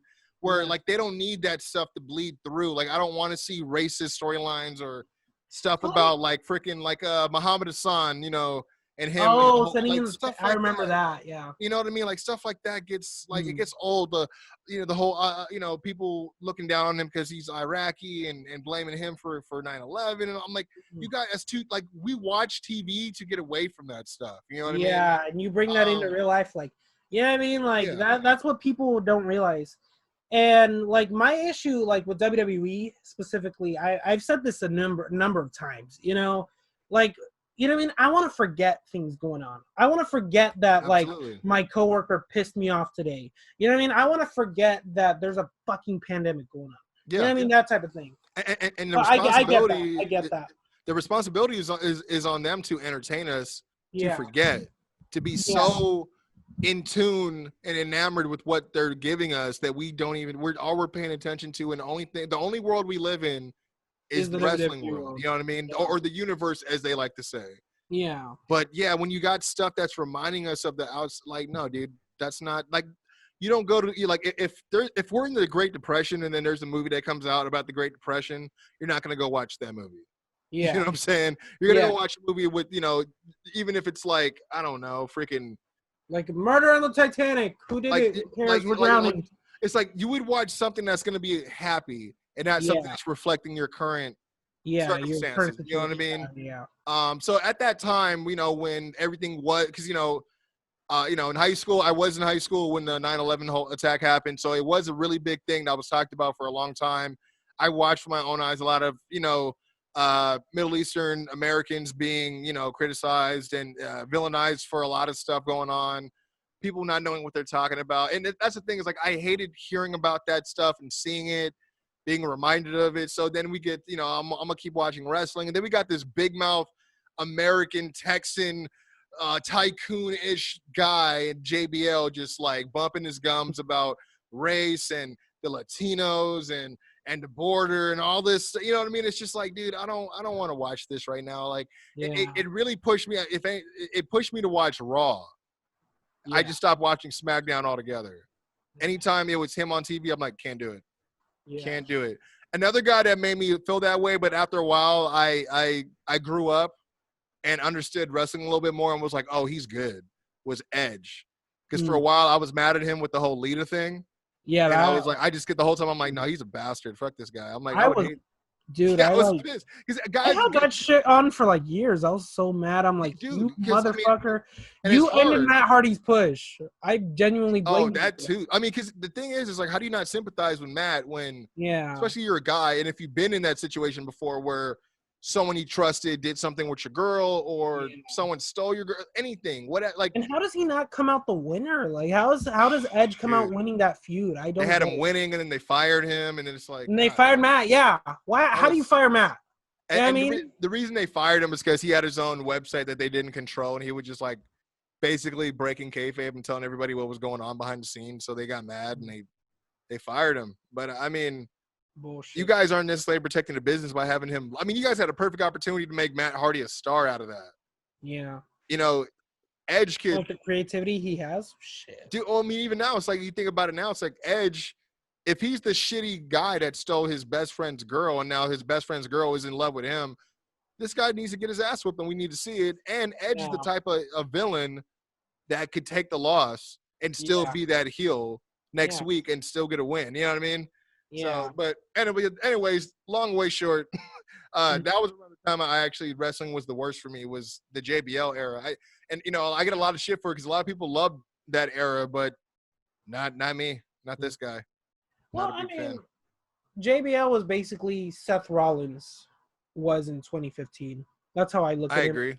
Yeah, because it was just like he was paper champion, had the same dusty finishes, every single thing, the whole 9 yards. And I didn't realize this until I started rewatching old episodes, and I was like, "Oh my god, that's just like Seth." But so yeah, I get you on that because I hated the era of Seth Rollins as WWE champion. That first run. When he still had his hair dyed blonde. Yeah. I hated it. You know what I mean? The crybaby Seth, where he was J&J security, saved his ass all the time. Yeah, and the thing is, like especially, I just couldn't buy into it. Him being scared of every goddamn opponent. On top of that, never winning clean. I was like, This dude is a superior fucking athlete. Look at this guy. This guy can fucking do flips and fucking flashes. And I remember I was mad at Kane legit because he helped him win the Money in the Bank. I'm like, dude, that's jacked up. Yeah. I was like, because I don't think anyone's ever done that before, where they had a guy from outside pretty much grab help him win the briefcase. I'm trying to think if that's ever happened. I don't know, actually. I can't think off the top of my head, no, because every other one, like the first couple Money in the Banks, I remember like John Morrison and Shelton Benjamin stealing the show. Yeah, kind of clean, yeah. Yeah, guys like that, and Sin Cara when he was on point, but. I don't know, man. Was he ever on point? I mean, he always, from what I know, he botched every other. He was a freaking botch maniac. Yeah. Okay, so the time that wrestling was the worst for me, I already mentioned it earlier, but it was when Jinder Mahal won the goddamn WWE champion. And he was another guy like Seth who kept winning with dusty finishes too. Yeah. Every one of his matches was the same. Every one of his matches. Freaking interference, distraction, Colossus, 1, 2, 3. Every single time. Man, and like I just didn't understand the logic. Like you had Sami Zayn in that goddamn 6-pack challenge. Oh, man. You know what? Sami Zayn versus Jinder Mahal for the title would have been a good program too. I mean, I guess. No. Let me rephrase. It would be good for Sammy and his character to overthrow him, but to work with him in that, because it'd be him having to not only take on him, but the Singh brothers who are there too, and Sammy's good, dude. He's great on the mic, so I think that would have been cool. But jeez, yeah. I mean, I couldn't believe that he beat Randy Orton. Yeah. Like, I wonder how much they paid Randy Orton for that job. Yeah. Jeez. Fuck. But probably the same amount they paid him to I don't know. Well, you know who wouldn't have taken that shit? Who? Two guys come to mind. Who? I wouldn't see CM Punk or John Cena taking that shit. Who? CM Punk or John Cena taking that kind of shit. I was gonna say Hulk Hogan, but for the sake of segue. Okay, for the sake of segue, we have a buy or sell of the week. Called. So, CM Punk, John Cena, two returns that when they do eventually return, and I have faith that they will, it's going to be a colossal, like, it's going to be news. It's going to be goddamn shit is going to be on fire. You know what I mean? Shit's going to hit the fan. Yeah. Hell's going to freeze over. Yeah. No, hell will freeze over twice if CM Punk comes back for sure. Fuck. Like, I don't want to say I have faith, but I have hope. Because I like CM Punk. And I've been one of his faithful fans that have taken the brunt of the shit talk over the years. Look, dude, the guy tried something new. It's MMA. Like, whatever, dude. Like, you get in the ring and fucking train in 6 weeks and see if you'll win. Oh, yeah. Against guys that have been training all their life. I commend him 100%. I watched every episode of that Evolution of Punk. Dude, yeah, me too. You know, and that's my thing. It's like, dude, watch that and then still, like, you're still going to say the same things that you have to say. It's easy to be a spectator, you know, and talk shit. You know what I mean? But I don't know. Like, that's one of the things that I always felt bad about when it comes to Mr. Phil. You know, and I hated that time because, like, I honestly knew he wasn't going to succeed only because, like, he was cutting. And I know this because from personal experience as a former wrestler myself, you know, you cut back so much weight and you lose a lot of strength. You get depleted. I figured as much that he was, and it's a different type of training that he's used to. Yeah. You know, probably a different kind of type of cardio as well. But, you know, granted, he does have a little bit of Muay Thai background when he was still doing wrestling with the kicks and stuff he was doing. But, yeah, different beast altogether. There's no training camps for wrestling. I mean, I'm sure it's that's my thing. That's my bottom line. It's extremely difficult, and he should have got more respect than he did for even finishing the training and actually showing up for the fight and actually stepping foot into the cage to actually put in an effort. Yeah, you know what I mean? Like, a lot of goddamn balls. You know what I mean? And I'll always be a CM Punk fan through and through just for the fact that he's straight edge alone because that resonates with me. And during a time when I needed it the most, you know, man, I'm so I bet because it helps to have somebody with the same ideas or values of you and then have someone that's a representative of that. Yeah. And especially in a field of a passion of something that you love, like wrestling. To have a representative of in pro wrestling and they share like what you like. Yeah, I bet that he was. I mean, that's the thing. CM Punk deserves way more respect. And way more credit. More credit. Thank you. I think that's the better word. Because you don't have to respect. I mean, you can respect his work. You don't have to respect his character or his personality, but his effort that he put in, the amount of time he put in. I mean, him wrestling hurt, not knowing if he could have been really like wrestling when he shouldn't been wrestling. Could have died. You know, all kinds of the stuff. And, you know, everyone's like, oh, he's a whiny bitch. And that. No, dude, like, this guy was on top of wrestling with a goddamn staph infection. Dude, you know what I'm saying? Like, and then it's being misdiagnosed by the company's doctor. You know, so, I mean, I don't know. But I say all that to say that I would love to see a CM Punk return. I don't know. The only thing that worries me is I don't know if there is a place for him in today's current climate of WWE. But then again, if, say, you know, there's this new stable they keep teasing on from Monday called Retribution, which is a horrible name, so I hope it's not him. But if, you know, with the angle that they're pushing where it's this group of guys that are trying to quote unquote loosen the control and power from the upper management. I mean, hey, that sounds like CM Punk's alley. So if he did something like that where he came back and introduced like a new stable, I think that'd be cool. And maybe only wrestle maybe once or twice a year. I don't want to see him wrestle full time again. Yeah. I think he's deserved that. I mean, but if he's feeling up to it, absolutely bring him on down. You know what I mean? So I would definitely buy a CM Punk return. So you're selling on the John Cena return? I don't know. That's the thing. John Cena. You have to pick one or the other. Well, and this is my argument with it is. Okay. Whereas I wouldn't mind to see John Cena come back. I don't know if he has anything left to contribute to WWE right now. I mean, they're overinflated they have too much talent right now. You know what I mean? They don't have a lack of talent. They don't have a lack of roster depth. They have too much people on the roster, and they don't have enough time to build everybody. Adding a guy like John Cena eats away at that time. Also, but at the same time, with a lot of these ratings wars going on right now, a guy like John Cena could definitely move the needle a little bit. You know what I mean? But is that the reason why I'd like to see him back? Absolutely not. I like when guys come back for a reason. I like when they have something. It's not part of a obvious, transparent plan like Goldberg winning the title and beating the Fiend for no reason, just so he can freaking lose to oh God. I don't know. I think that was one of the criticisms of the investors back. They mentioned Goldberg, their reliance on Goldberg and Brock Lesnar. It just doesn't make any sense. Like, I did hear the reliance on Brock a lot. They're like, because I mean, look, granted, Brock is going to move the needle every time he's on TV, but you can't depend on him when he only agrees to a certain amount of appearances a year. Like, you can't just wait for what day he agrees that he's going to show up, and then now we build the show around him that day. Like, that's hard. That's a horrible ass. I mean, their system's broken, but. So I sell John Cena up the river, and I would buy a Phil Brooks return to the squared circle. Yes. Up the river, I see. So okay. Well,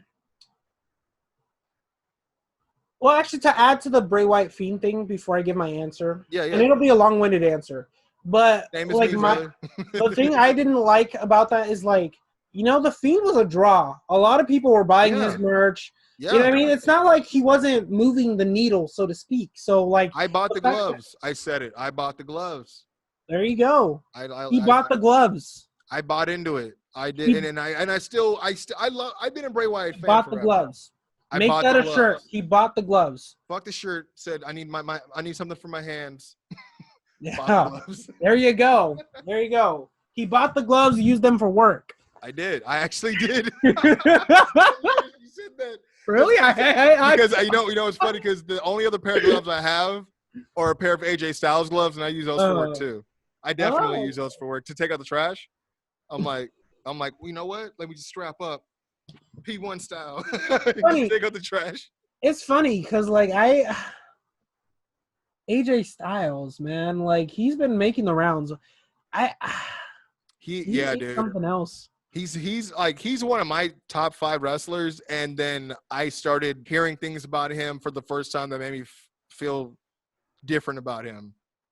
Like, just as a personality, I'm like, really? I mean, look, the flat Earth thing I've heard a long time ago, so I let that pass. All right. I honestly thought he was just kidding around. No, Dan, because I heard that him and Daniel Bryan used to go back and forth on it all the time in backstage on SmackDown. Yeah, see, I thought he was just playing in a character and playing along, like, being a dumb heel. I thought that's what it was.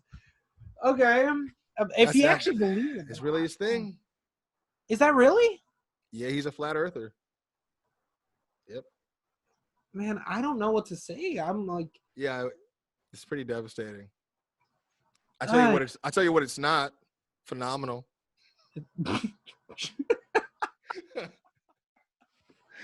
Phenomenal flat earthers. I don't think so. That's a good one. Not over here.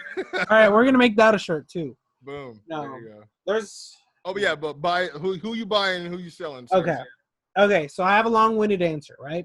Sure. So there are pros and cons to this, both of them, right? I agree with you. CM Punk's return wouldn't really fit in today's climate, with the plethora of wrestlers and stuff.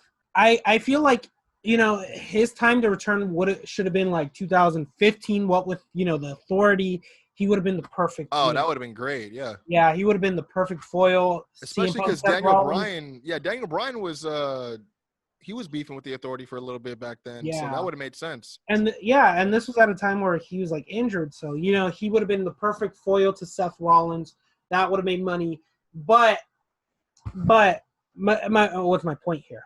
My main point here is like today, I wouldn't want to see CM Punk return in an empty arena. So for the sake of this example, they're both returning in an arena. You know what I mean? Full of crowds. So it's a Raw after Mania. I'm putting it in that scenario to help me like better cope with this. With John Cena, right? We've seen him return many times, and of course he's gonna return. You know what I mean? So when he does eventually return, whether that be with a feud against Bray Wyatt or they suddenly just forgot that he was deleted. Delete. No, seriously, anyway, he just disappeared after Mania. Yeah, never mentioned again. Okay. Thing about Cena is you bring him in, right? And even though he's on something of a losing streak, he comes in to help put people over, and it still helps them become a big deal. So, true.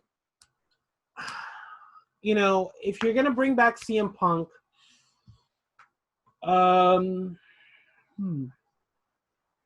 just trying to imagine like what the matches would be, you know what I mean, what the program would be. You could have him bring him in to wrestle John Cena one last time at a WrestleMania or something.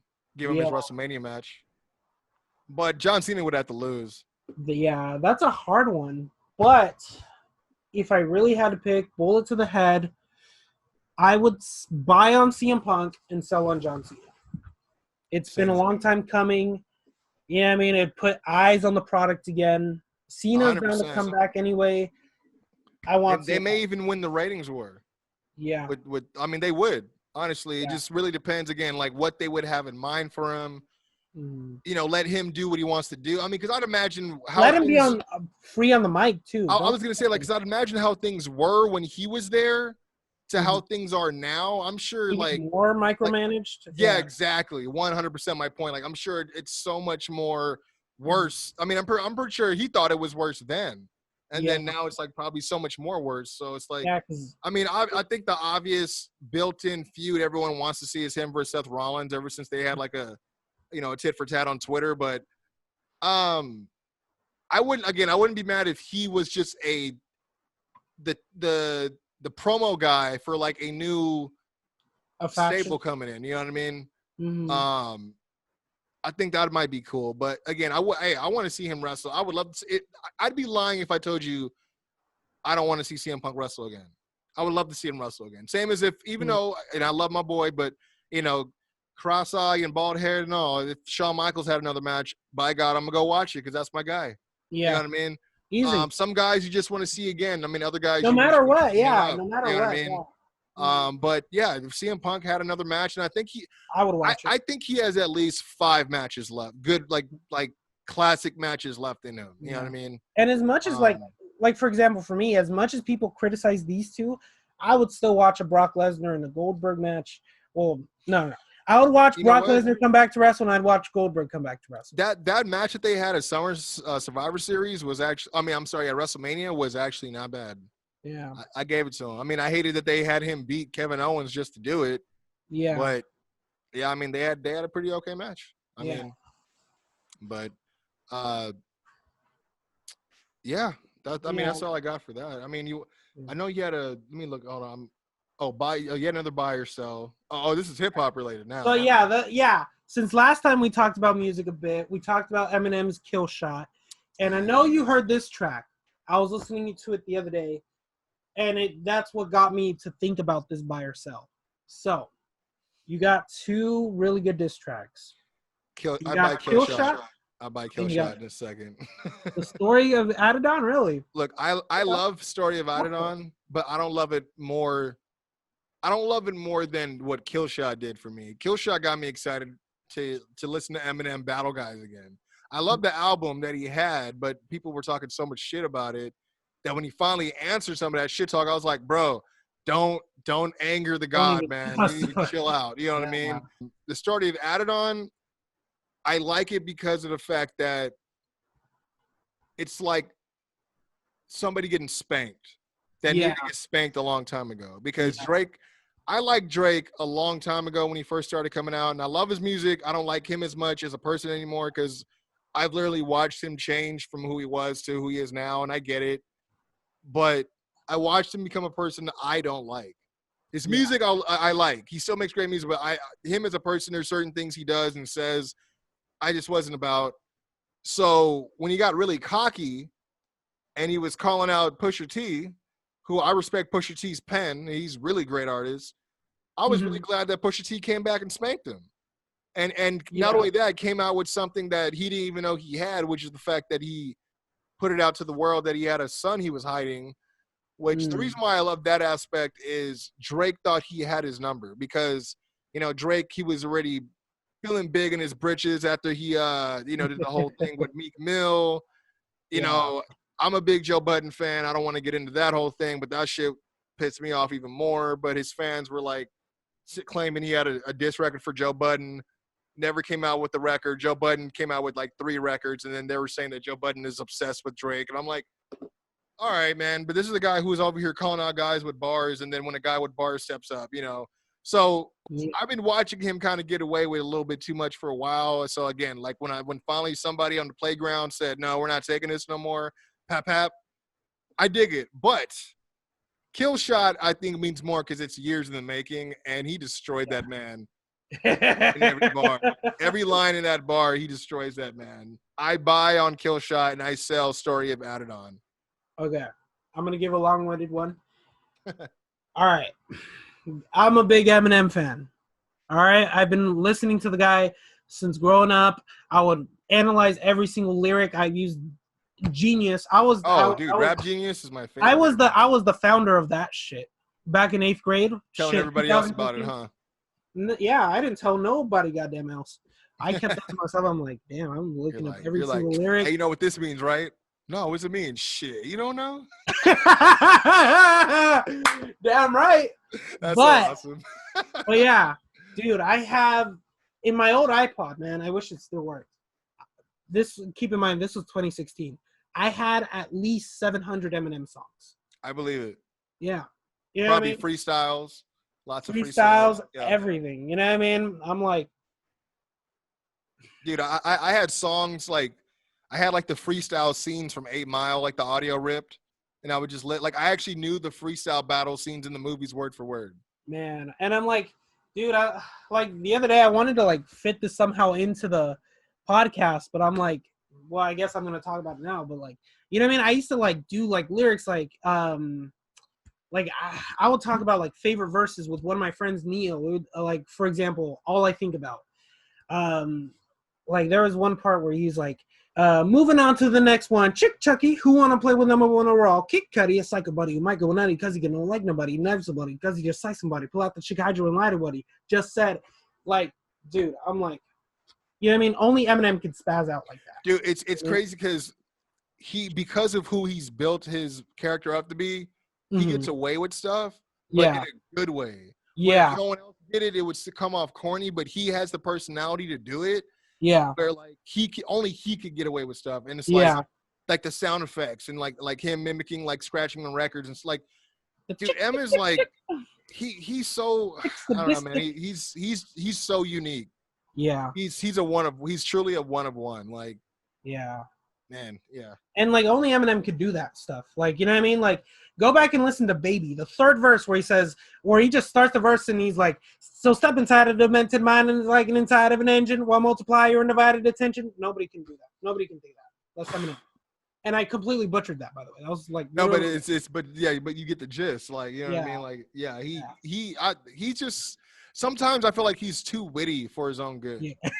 Because I'll hear something and then I read what people say about his albums and I'm like, are you listening to what I'm listening? Like, what are you talking about? Like, and then A, it's like, and then B, why are you grading him on this modern music rubric, or little comparing him to his past and all that. Well, it's like the thing is, Eminem is his own lane. He does what he does, but to take what he does and be like, well, compared to what this person and this person's doing, it's not. I'm like, well, you can't, because he does his own thing. Like, he's never been cookie cutter. He's never fit the mold. You know what I mean? Like apples to oranges. You know what I mean? You can't compare Hugh Jackman to I don't know, Seth Rogen. You know what I mean? Those are two different things. You can't compare. Who else? Who's a better example I can think of? No, that was a good example. Okay, you get it. Yeah. I mean, especially you look at Hugh Jackman, you look at Seth Rogen. You're like, exactly. Oh yeah. I see what you're saying. Mm-hmm. Or like if you compare, let's say, Colt Cabana to goddamn Brian Cage. You know what I mean? They're both doing two different things. You know what I mean? They're not the same thing. Yeah. So I never did understand that criticism myself. Now, so to give my answer on the buy or sell, it was a long-winded one. I loved Killshot. All right? There was nothing more like, I have at least 3 or 4 lines that I'll listen to. I'm like, God damn, I love hitting that part. I love hearing that part. You know what I mean? I'm like, man, just even the intro where he just says, shut the fuck up. Like, you know what I mean? It's a damn good one. And I always say this. It's not Nail in the Coffin, but for this reason alone. The reason why, because Nail in the Coffin, that was Eminem just ripping into Benzino. He had 0 fucks to be given on Nail in the Coffin. Yeah, he just ripped in him. That was Eminem like at his most aggressive. This was Eminem like basically falling asleep. Like it was like he did it. This was so funny. He baited him. Yeah, like he totally baited him, and I know why he did it, because he wanted people to know that he still had it, but he also wanted people to know that it didn't take that much effort for him to show you it. And that's why I love Killshot. I always give him his credit. Rap Devil was good as far as anyone actually. The fact that he actually stepped up and launched the diss at Eminem first, I was like, okay, I'll give you credit for that, and it wasn't half bad. But man, what 1 or maybe 2 days later, he hits him with a kill shot. I'm like, oh damn it. Yeah, I was like, yeah. Mercy rule. Mercy rule. Where's the ref? Call the fight. I'm like, that's like Gilbert, getting destroyed by Goldberg. Like it dude. Like, but the fact he starts out the diss saying, Rihanna just hit me on a text. Who else can say that? Last night I left shakies on her neck. Like that. I'm sure he sat there and texted her for real. Was like, hey, I'm writing this diss on Machine Gun Kelly, right? You mind if I mention you? Nah, it's just a fuck shit. I mean, I don't mind. You're going to laugh when you hear it. Trust me, you're going to laugh when you hear it. Like, that just, again, shows how effortless. He's like, well, my friends aren't the same as your friends. But I digress. I mean, the story of Adidon, how'd you feel about that one? Okay. All right. Sorry about that. So I keep trailing off, and I'm sorry. It keeps sparking up. It's both dude. Let's see here. So, all right. To kind of wrap up my thoughts on Killshot, that's why I love Killshot, is because he proved he probably didn't even give 10% effort on that. You know what I mean? He just sat there and played with him. You know what I mean? Yeah. He even said in the car, little kitty, go play. Yeah. Story of Adidon. Go play. I like Story of Adidon because it reminded me of a young Nail in the Coffin, where he just ripped into everything. He sat there. My favorite line of that song was like, since you chose to attack my fiance, let him know who you chose as your Beyonce. Yeah. Damn, I heard that. I was like, God damn. When I looked it up, I was like, God damn. I mean, I already knew it was a bad line, but like I heard it. I looked it up. Yeah, if you understand the context behind it, it's a death blow. Yeah. It's a death blow for sure. Yeah. And then like, what's it called? I don't know. And I just like, I mean, I'll be honest. It was kind of interesting to hear him like end the song with like, tick, tick, tick, the devil flow and 666. But, well, yeah, I remember he was talking about Drake's producer friend 40, because he was talking about his health being like on like, because I think he has MS. So he was like talking about how his life is on a timer, like tick, tick, tick. I was like, oh shit. Oh, okay. I was like, that's kind of fucked up. Yeah. Okay, that makes sense. He said that's why he said 666. I was like, oh. Yeah. Oh, I actually thought he was just saying 666. Oh, I can see that. That makes sense. Yeah. Okay. I don't know. I know he made fun of 40, and I was like, fuck. God damn. Oh, and then the fact that Drake didn't say nothing back, I'm like, oh, he got you. And like it made him the same effect that happened to MGK. Somebody referenced Killshot, and he just sat there and stabbed the guy's autograph. Drake, story of Adidon, I saw it in an interview. He mentioned it to him. Drake couldn't even like justify him with a response. Yeah, I mean that's how good it was. He said he wanted to punch him in the face. I'm like, you're never gonna do that. Yeah, no, yeah, and like, he took so yeah, and like that line right there, the Beyonce part, that reminded me of like the nail in the coffin where he said, "Slap my mom, slap the fuck out of her. She can't sue you because you're broke. Get a buck out of you."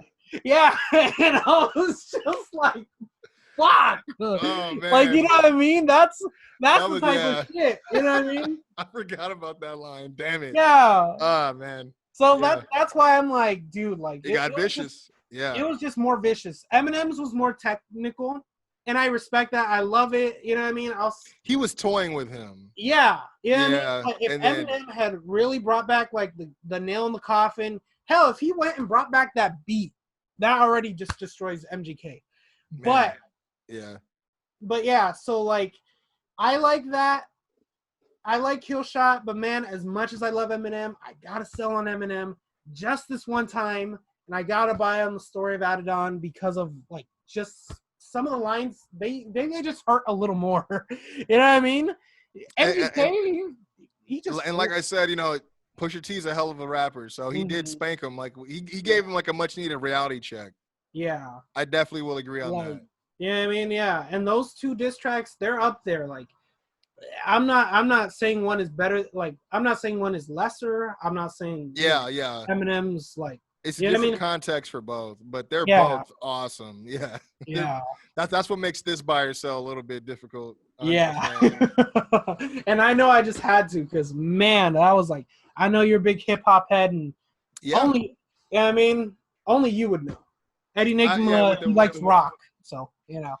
But you know, as we are talking about one of the greatest of all times in Eminem, I think another great segue here. You wanted to discuss who is one of my favorite or who is my greatest of all time. Yeah, and you have to pick one. I was gonna say that's what makes it hard because you're saying like in the entirety of pro wrestling. Yeah. Like even like retired or current, right? Everything. Then there's only one person I could really say, and I'm gonna get heat for this. I'm already know. Is it Roman? No. Is it Eddie Lynch? I was gonna say Roman Reigns. I was gonna say Roman Reigns just for shits and giggles. No, Shawn Michaels, dude. Shawn Michaels? That's a good pick. It's a little biased. Shawn Michaels is like the first, like he was my first favorite wrestler as a kid. You know what I mean? When I grew old enough to understand what the clique meant and what backstage politics were, and I found out how much of a dick he was, and I read his book. Obviously, it gave me a little bit more context behind certain matches and things you would see play out on TV. But if I didn't have that context, like Shawn Michaels is just like one of the things that I was having an argument with, that we always talk about who's better, Bret Hart or Shawn Michaels. I always say that Bret Hart is a amazing wrestler. Shawn Michaels is an amazing storyteller or entertainer. Shawn Michaels could wrestle, but he wasn't known for his wrestling. He was known for just being a great storyteller, being able to sell like a son of a bitch, like, and I could prove it because I mean the Hulk Hogan match at 2005. Dude, I love that match, and I love that match exists, and I'm old enough to even watch that and know why. That's another. See, that's funny. That Hogan match to me is the story of Adidon, meaning that Hogan has got away with so much for so many years. He thought he was going to be able to come back in WWE and do the same thing because story behind that match was they were supposed to agree to a 3-match series, and they were supposed to trade wins with Hulk winning one, Shawn winning the other, and then a rematch, and Hulk wins that one. Hulk all of a sudden decided that, well, he was supposed to lose the first one. Shawn was supposed to win the first one. Hulk then changed his mind and was like, no, I want to win the first one. And then shortly after was like, oh, I don't know if we're going to do a whole series, brother, because I got to get these surgeries on my back, brother. So Shawn Michaels was like, oh, so you're going to do what you thought you were doing in WCW. Nah, man. I'm from the Click era. Ain't nobody out politicking the Click. So he went and did what Shawn Michaels does, what he said he would never do ever again. This is after Shawn Michaels was saved and he returned back in the company.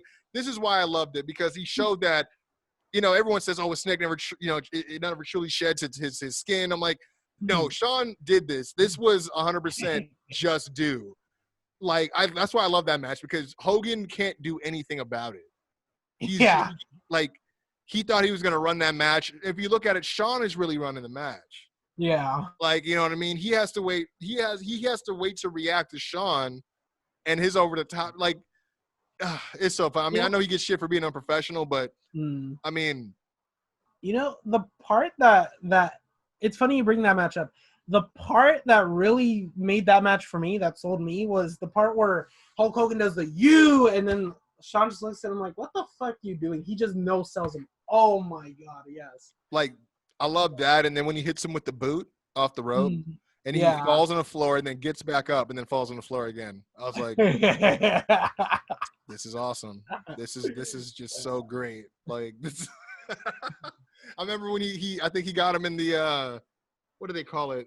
It's like the seesaw where they like the catapult into the ring. Oh God, that was hilarious. He just like flipped. Oh my God. But yeah, and because of that performance, that's why he's the greatest of all time. Because he's shown that he can have a match with anybody and still make it look good. And you'll hear that there was problems in a match after the fact, and you're like, really?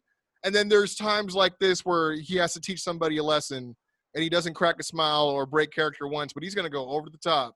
Yeah. He's gonna teach. But for me personally, I would say my greatest of all time is Shawn Michaels, with a very close runner-up of Ric Flair, but Shawn's the guy for me.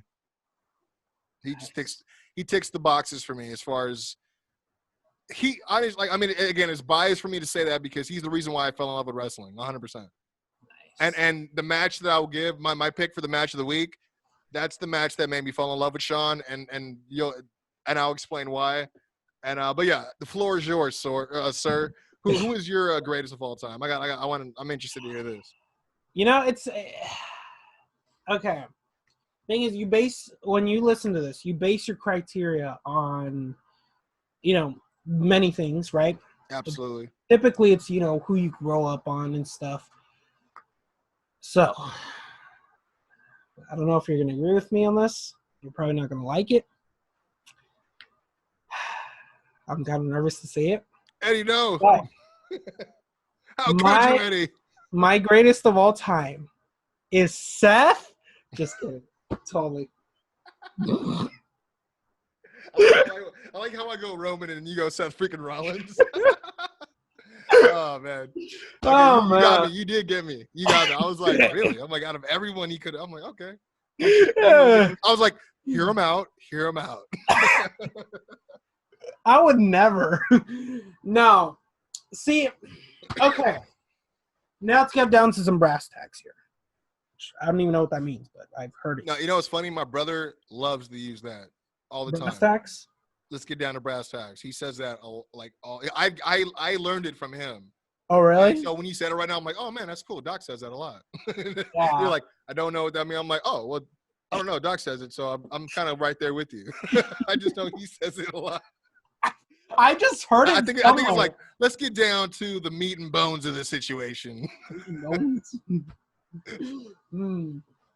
Let's bite down into the crunch time. Yeah, let's get to the core of the issue here. Let's settle the matter at hand. All right. Yeah. Who's your goat? I need to know. All right. So, insert cliche here. Okay.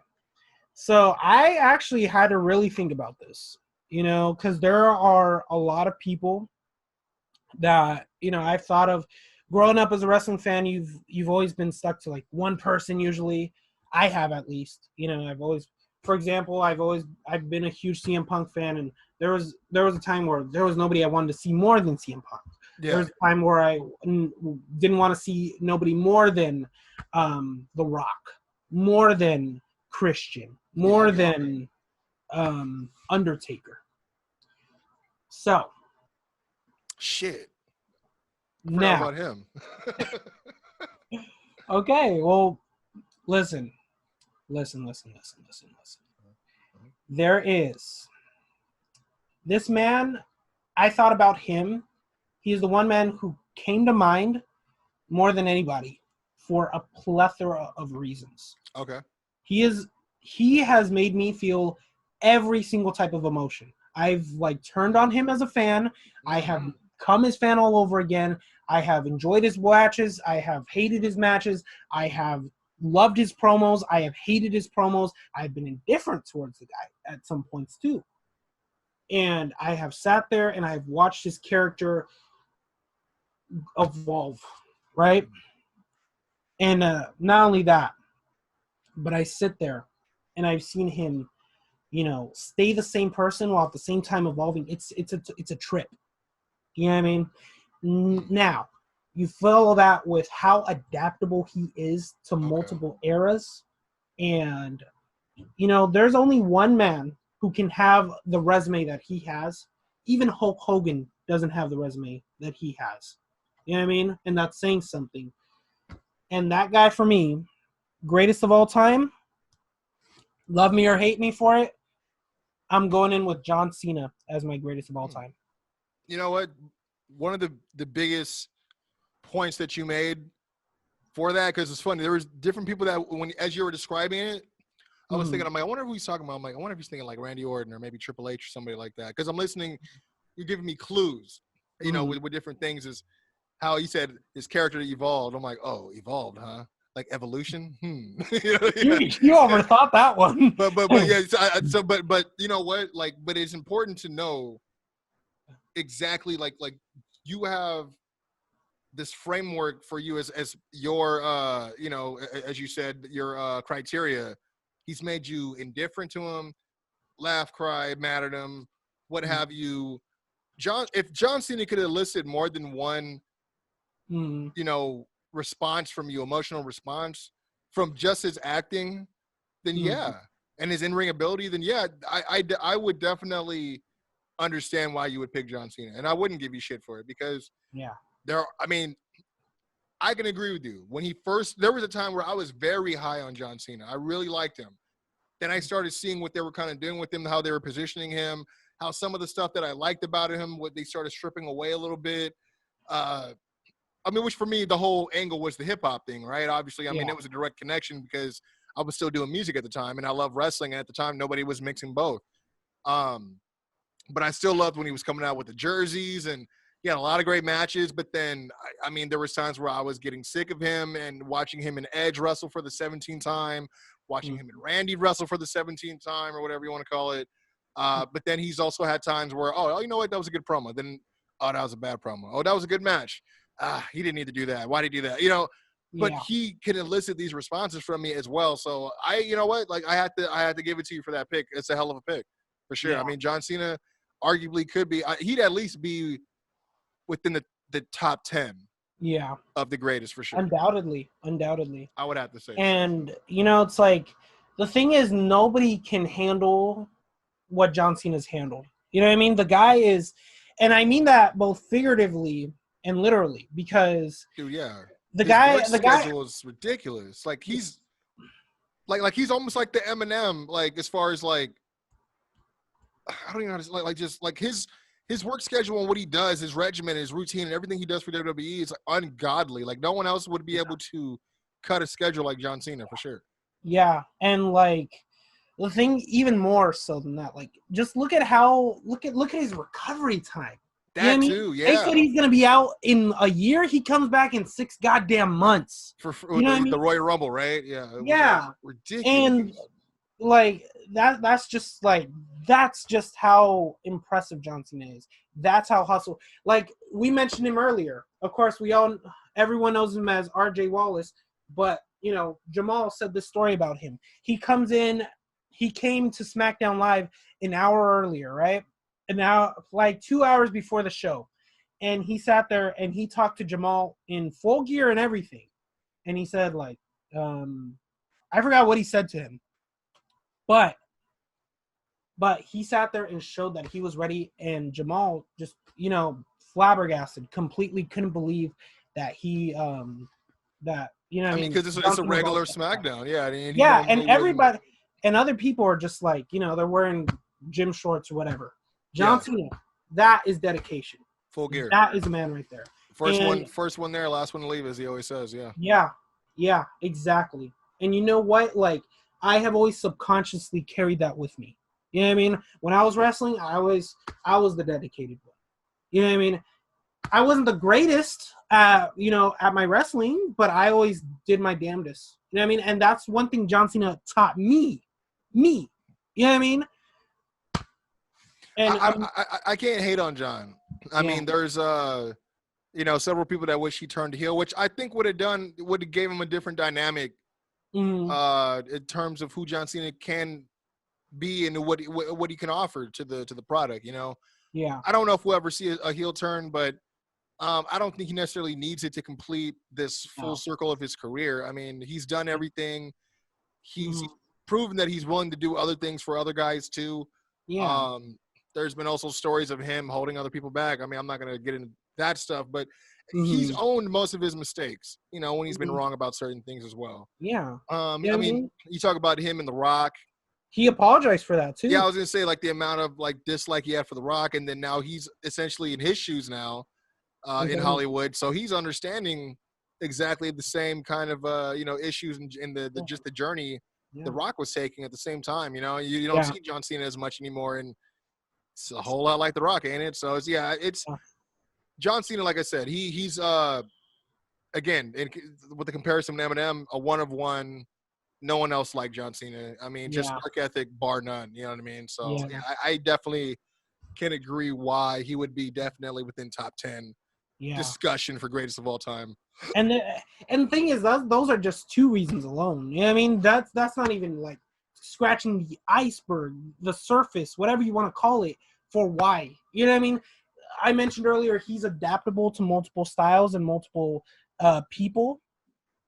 Look at the list of generations of matches he's had. He's wrestled Shawn Michaels, The Rock, Seth Rollins, Kevin Owens, Sami Zayn, Brock Lesnar in 2 different eras. Brock Lesnar, 2 different eras. Yeah, Brock Lesnar, Batista, Rey Mysterio, Kurt Angle, Undertaker, Edge, Undertaker, Chris Jericho, Christian, Edge. The list goes on. I'm suddenly being Chris Jericho right now, but the thing is, like, nobody else has that list. Yeah, like the only other person has that.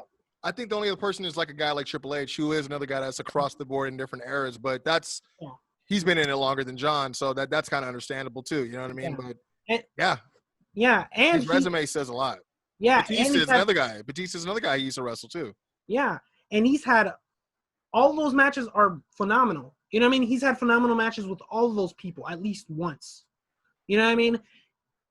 Can you say that about The Rock? You know what I mean? As much as I love him, but can you imagine The Rock and AJ Styles? That's another name. Can you imagine The Rock and AJ Styles being as good or better than John Cena and AJ Styles? No, it wouldn't have been. Or what about? Honestly, can't even see The Rock fighting someone like AJ. Yeah, not that he wouldn't, but it's a hard match to visualize. It really kind of is, because it seems like, whereas styles clashing, pun intended, I do like seeing that. I don't think their styles would clash too well. Yeah. In this situation, but you're right. I mean, even with The Rock, I think that the outside of a John Cena, the only other person that's like a newer face was Brock Lesnar, right? Mm-hmm. And then It's just what the Austins and the Undertakers and the Kurt Angles and everyone else that he wrestled a million times. So yeah, I mean, dude, John Cena, he has. I mean, dude, Rob Van Dam's another one. Yeah, Rob Van Dam. There you go. He had a lot of moments. He had a lot of great moments. Yeah, and you can't imagine The Rock having like a 5-star match with someone like a Sami Zayn even. No. You know what I mean? John Cena is just that adaptable. And especially that U.S. title or the Championship Open, that was a great. He was putting eyes on a lot. He was hoping to get eyes on a lot of new guys with that match, especially with Sammy. That was a great match. Yeah. That was an awesome moment. It's a shame they didn't have another rematch because, man, that was a. They need something. I mean, Sammy, Sammy deserves it. He needs something, you know. But let me ask you this: we did talk about the greatest of all time, but how about this match recommendation? I mean, I don't want to say it's the greatest match of all time, but I don't know which one what you originally had in mind for your recommendation, but is it anything John Cena related? Okay, so greatest match. Well, I mean, I know you had you wanted to throw down some match recommendations for the week. Oh, okay. Match recommendation, so that's different. But match recommendation of the week. Yeah, because I couldn't do a greatest match of all time, not off the top of my head. I would have to go do some research. That's just too hard to do. You know what I mean? There's just like, and imagine like what criteria. Yeah, exactly. So maybe we'll revisit it one day. But see, if we do that, we'd have to get Nigma on too. Nigma, Lesnar. Yeah. Let's try to make that happen for sure. Yeah. Maybe even RJ. RJ. I can hear him right now. Well, first of all, everyone knows it's RJ Wallace versus me, you marks. No. Yeah. Yeah. I gotta say, man, it's Listen. I'm gonna... trying, but you're talking so low. Listen. That's what I said. When I speak up, I'm son. like, God damn, this dude talks so low. Well, speak up. Oh man. No. Match recommendation, yeah. It's RJ Wallace versus Razor Ramon ladder match for the Intercontinental title. Yeah. His daddy, Mark Henry. Yes. But okay, match recommendation of the week. That's okay. Funny enough, I didn't really think of one. I just figured I was gonna wing it. But since we're talking about John Cena, I'm going to go ahead and pick one I haven't picked before, and I'm gonna say John Cena versus Roman Reigns at No Mercy 2017.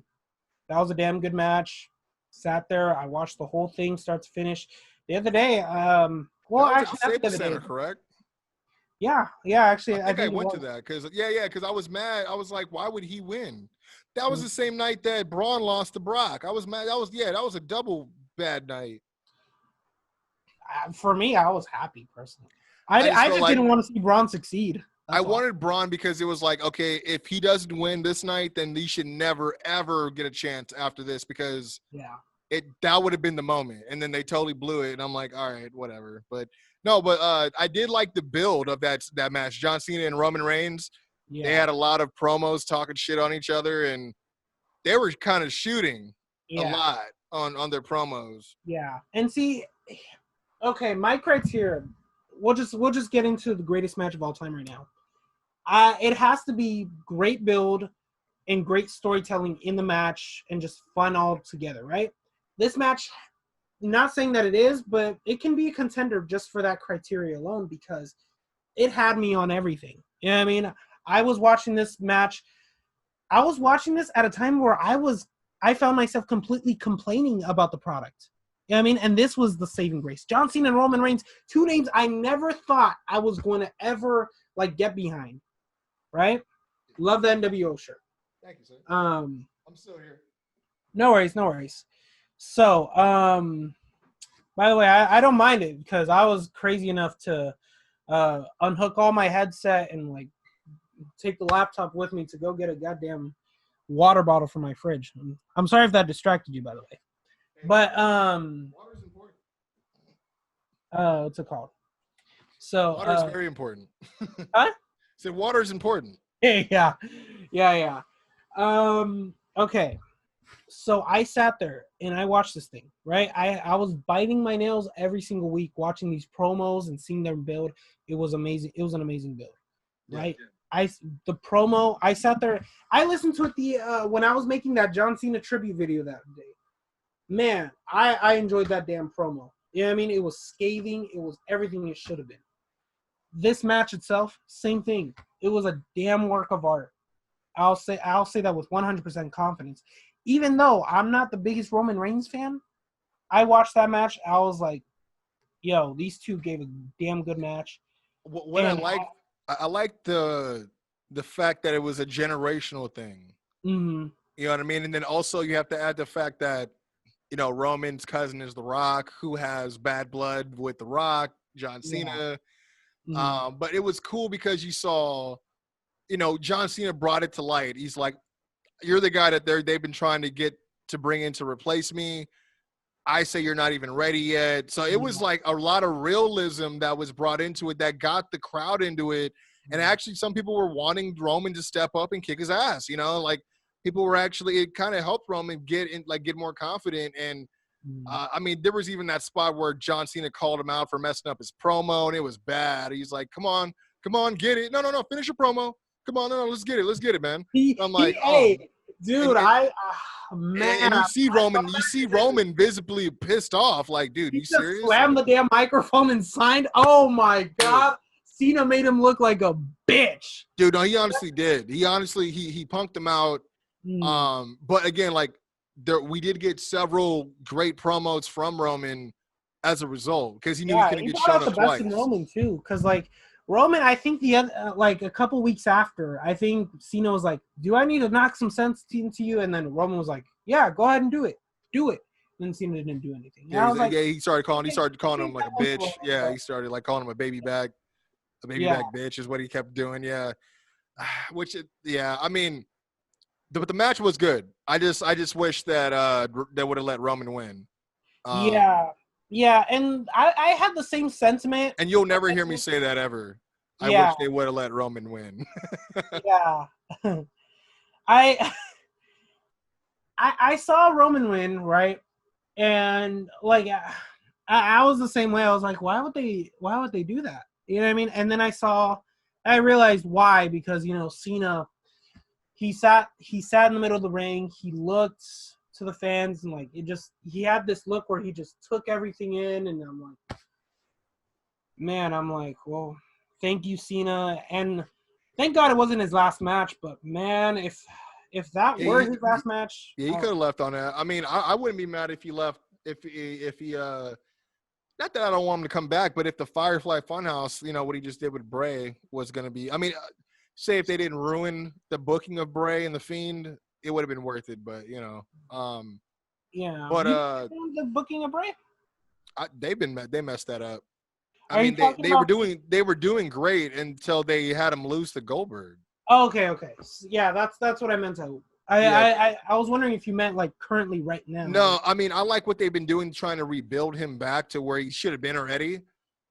But yeah, the fact that I was like, so a 50-year-old man is what's going to stop the Fiend, even though he's just been beating up everyone that's like faster and buffer and stronger than Goldberg. You know what I mean? I'm like, this doesn't even make any sense, like at all. Like, why is this 50-year-old man going to be able to stop him? But all these other 20, 30-year-old young bucks who are like bigger and faster and more effective than he is at his age, like why would, like, it just didn't make any sense. But for my match recommendation of the week, this actually plays quite a bit into my pick for greatest of all time, Shawn Michaels. This is actually the match that made me fall in love with Shawn Michaels to begin with. He actually not only made me fall in love with Shawn Michaels in wrestling, but he made me believe in wrestling with this match. But it's so hilarious because I watch it now as a as an adult, and you can see Shawn Michaels is having a tantrum in this match, and he's pulling rank. And if you guys get a chance, you know, I won't say I'm the biggest Cornette supporter. He does have some points sometimes. I know he does a lot of shit talking, and I know he does it to pop his show, but he's been doing these reviews where he'll watch an old match and he'll actually do a live commentary of it as he's watching it. And me and my buddy Mark McFly actually yesterday, well, right before we recorded our latest Kwency Jones Show episode, we watched it, and we watched it with his commentary on it, and it was funny because Cornette is filling you in on every little secret that's going on in the match. Like, oh, Shawn Michaels is mad right here because of this. If you see him over here, he's yelling at him, and he's like, this is where he calls Vader a fat fuck, and he's telling him to get over to the ring, and Vader is just scared. And so it's funny because on one end, you could watch the match with no context, and you would think Shawn Michaels is a superhero because it's Shawn Michaels versus Vader. Mm-hmm. At SummerSlam 96. Yeah. And when you look at Vader should have squashed Shawn Michaels. But when you watch this match, Shawn Michaels is taking the fight to Vader the whole time. And he even at one point is punching like Vader while he's on his knees. Like, it's like, it should have been a David versus Goliath, but you could tell Shawn was like, no, I'm not selling for him type of thing. And so it's real interesting. But if you guys get a chance, check it out. SummerSlam 96, Shawn Michaels versus Vader. The match looks great. But, yeah, if you get a chance, peep it without the commentary, then peep it again with the Cornette commentary, and then tell me your difference of opinion after that. But, yeah, that's what I got for this week, man. Okay. That's a good one. It's funny. I'm kind of surprised you would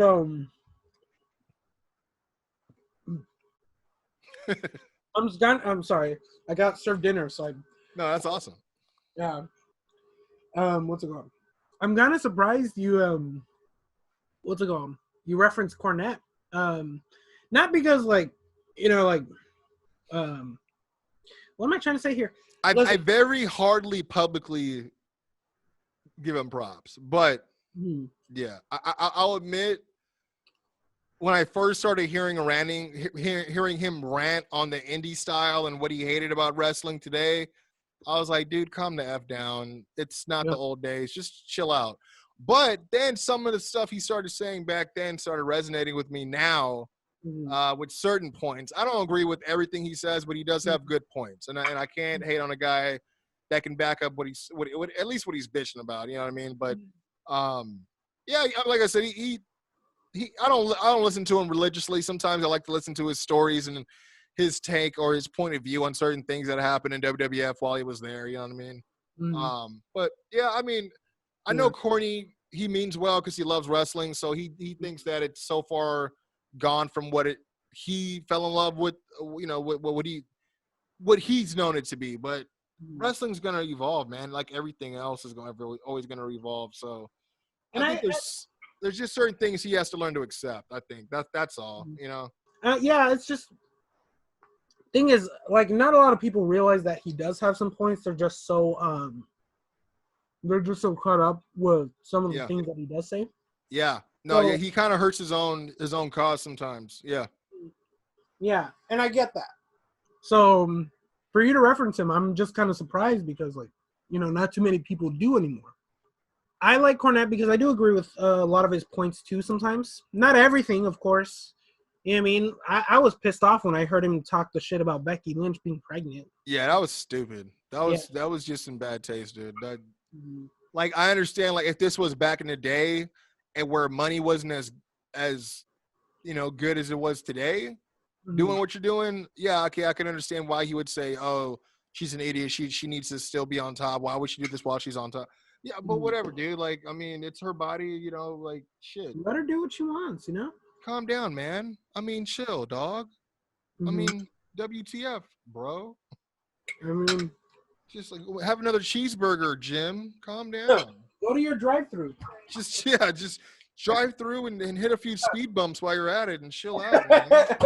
Like, geez. But yeah, like I said, he if he presents his point well, it definitely resonates. Like, I'm that guy. Probably 3 years ago, I was like, dude, you're just such an old man. Shut up, you boomer. And now I'm that guy. Now I'm like, dude, why is that guy? Dude, are you serious? Why do you just get up from that German suplex? That guy's getting up way too fast. These guys are moving way too fast. Why is this match so fast? I didn't used to be that guy. I used to hear Jim Cornette say they're doing things too fast. They got to slow shit down. I'm like, why? That's the style. Everyone likes this flippy shit, right? Then I started realizing the problem about that stuff. And I'm like, yeah, why? I was like, a German suplex is a powerful move. You shouldn't get hit with one and then get up. Like, that's and ridiculous. I've always agreed with that myself. Like, I've never personally, like, I'm a fan of this to a degree, but I'm not a fan of it when it happens where, and this is just one thing, where everybody's kicking out of the finishers. Okay, yeah. And that, oh my God, I cannot tell you how much I hated the whole super kick craze because everybody was doing it. It's like, what the fuck does a super kick mean anymore? You know, what does a super kick mean? What does an RKO mean anymore? Everyone was doing the RKO, like, or the cutter as they call it. I mean, it just, certain things do dilute the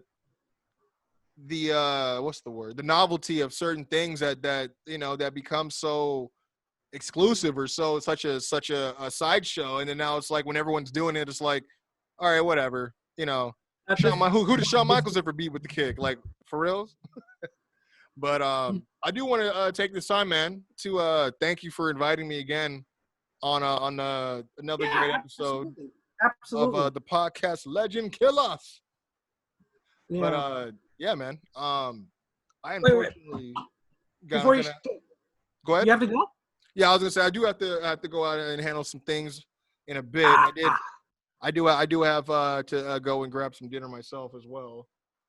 All right. Us content creators got to eat, man. Yeah. I'm sorry. I made you too many hungry nights. Yeah, I gotcha. No, man. It's funny because I was gonna say a few things about Cornette, but no. Well, anyway, listen, dude. I appreciate your time here, man. I know you're a very busy dude. Man, goddamn. All right. Well, enjoy the rest of your night, man. What's it called? Dude, let me know whenever you're available again. We got to get it on. Yeah, dude. I was just going to tell you, I was like, if there's something that you didn't get to say today, write it down and we'll pick up right where we left off. It'll be another one of these great episodes right here. But again, dude, like I said, I appreciate you getting the content and the topics ready for discussion today and setting up everything, man. Great seeing you as always, dude. Dude, I've been looking forward to this the whole damn week. Man, I know it, dude, because my week's been shitty too. I've been having a shitty week. I work 5 days a week and then I get like 2 days off, which is today and yesterday. You know, that's when and Thursdays is when I usually record my podcast. And then so I knew I was gonna have time today. So dude, trust me, I was like, I finally get to do something else than freaking going out and looking for something to do. So get to talk about what I love. You know, dude, get to talk about it with one of my favorite guys. You know what I mean? So again, man, appreciate. We spent 2 hours too. I'm like, god damn. Oh shit. Yeah. See, I wouldn't have never known. I just looked at the time right now. We started at like 7 o'clock. It's 9:46. Oh, you're right. Oh, damn. Yeah. So this may be a 2-part episode, dude. Yeah. No. Awesome. What I was gonna say at the beginning of the podcast though was I don't know if I did get to complete to say this. I guess I would just have to look back in editing. But so while I go through a lot of things and I'm editing and I'm like, god damn it, I wish I could have said this. Dude, when I look back at our podcast, dude, I sat there and I listened to the whole damn thing. I was like, dude, this is perfect.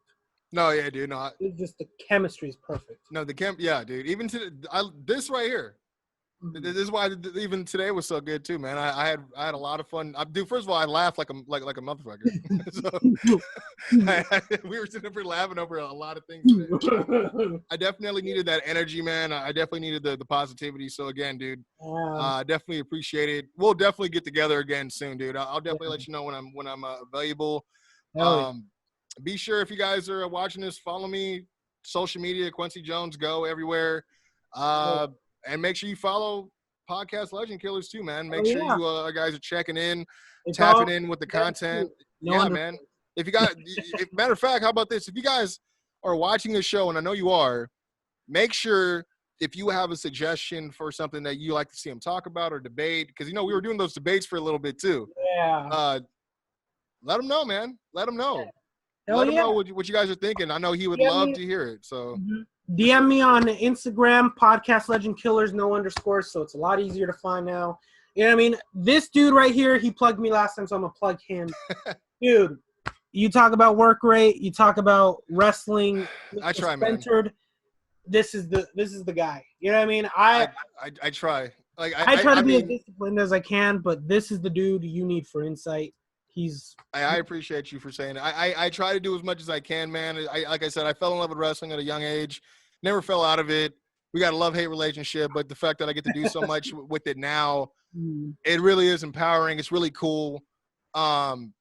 It's not like to boast or brag. It's like I never thought I'd see myself do a lot of these things that I got to do within the industry of wrestling and stuff like that. So it's really cool, man. And to meet the people that I've met along the way, including yourself, dude, it makes it all worth it at the end of the day. We get to do stuff like this, and this is fun. This is funny. This is a Friday night for us. You know what I mean? As they say. So, but again, man, I appreciate it, man. Again, make sure you guys follow podcast Legend Killers. Follow us at the Kwency Jones Show. And until next time, man, I mean. Mr. Doc Lesnar as well. I mean, shit. He's not here, but he's here in spirit, man. It's like if Doc Lesnar was the Fiend, then I guess that makes me like Bray Wyatt from the Firefly Funhouse because we never see him at the same time. Which Bray Wyatt are you? Are you Mr. Rogers or? I'll be Mr. Rogers for now. Okay. Because after that Icon freestyle, I don't know if I could live up to the Fiend right there. I mean, Doc kind of killed it. He kind of dropped. I still can't like believe what I heard. I was like, he's gonna actually he's gonna drop it next week on the podcast. So damn, look at this Icon killing top from dude, the yeah.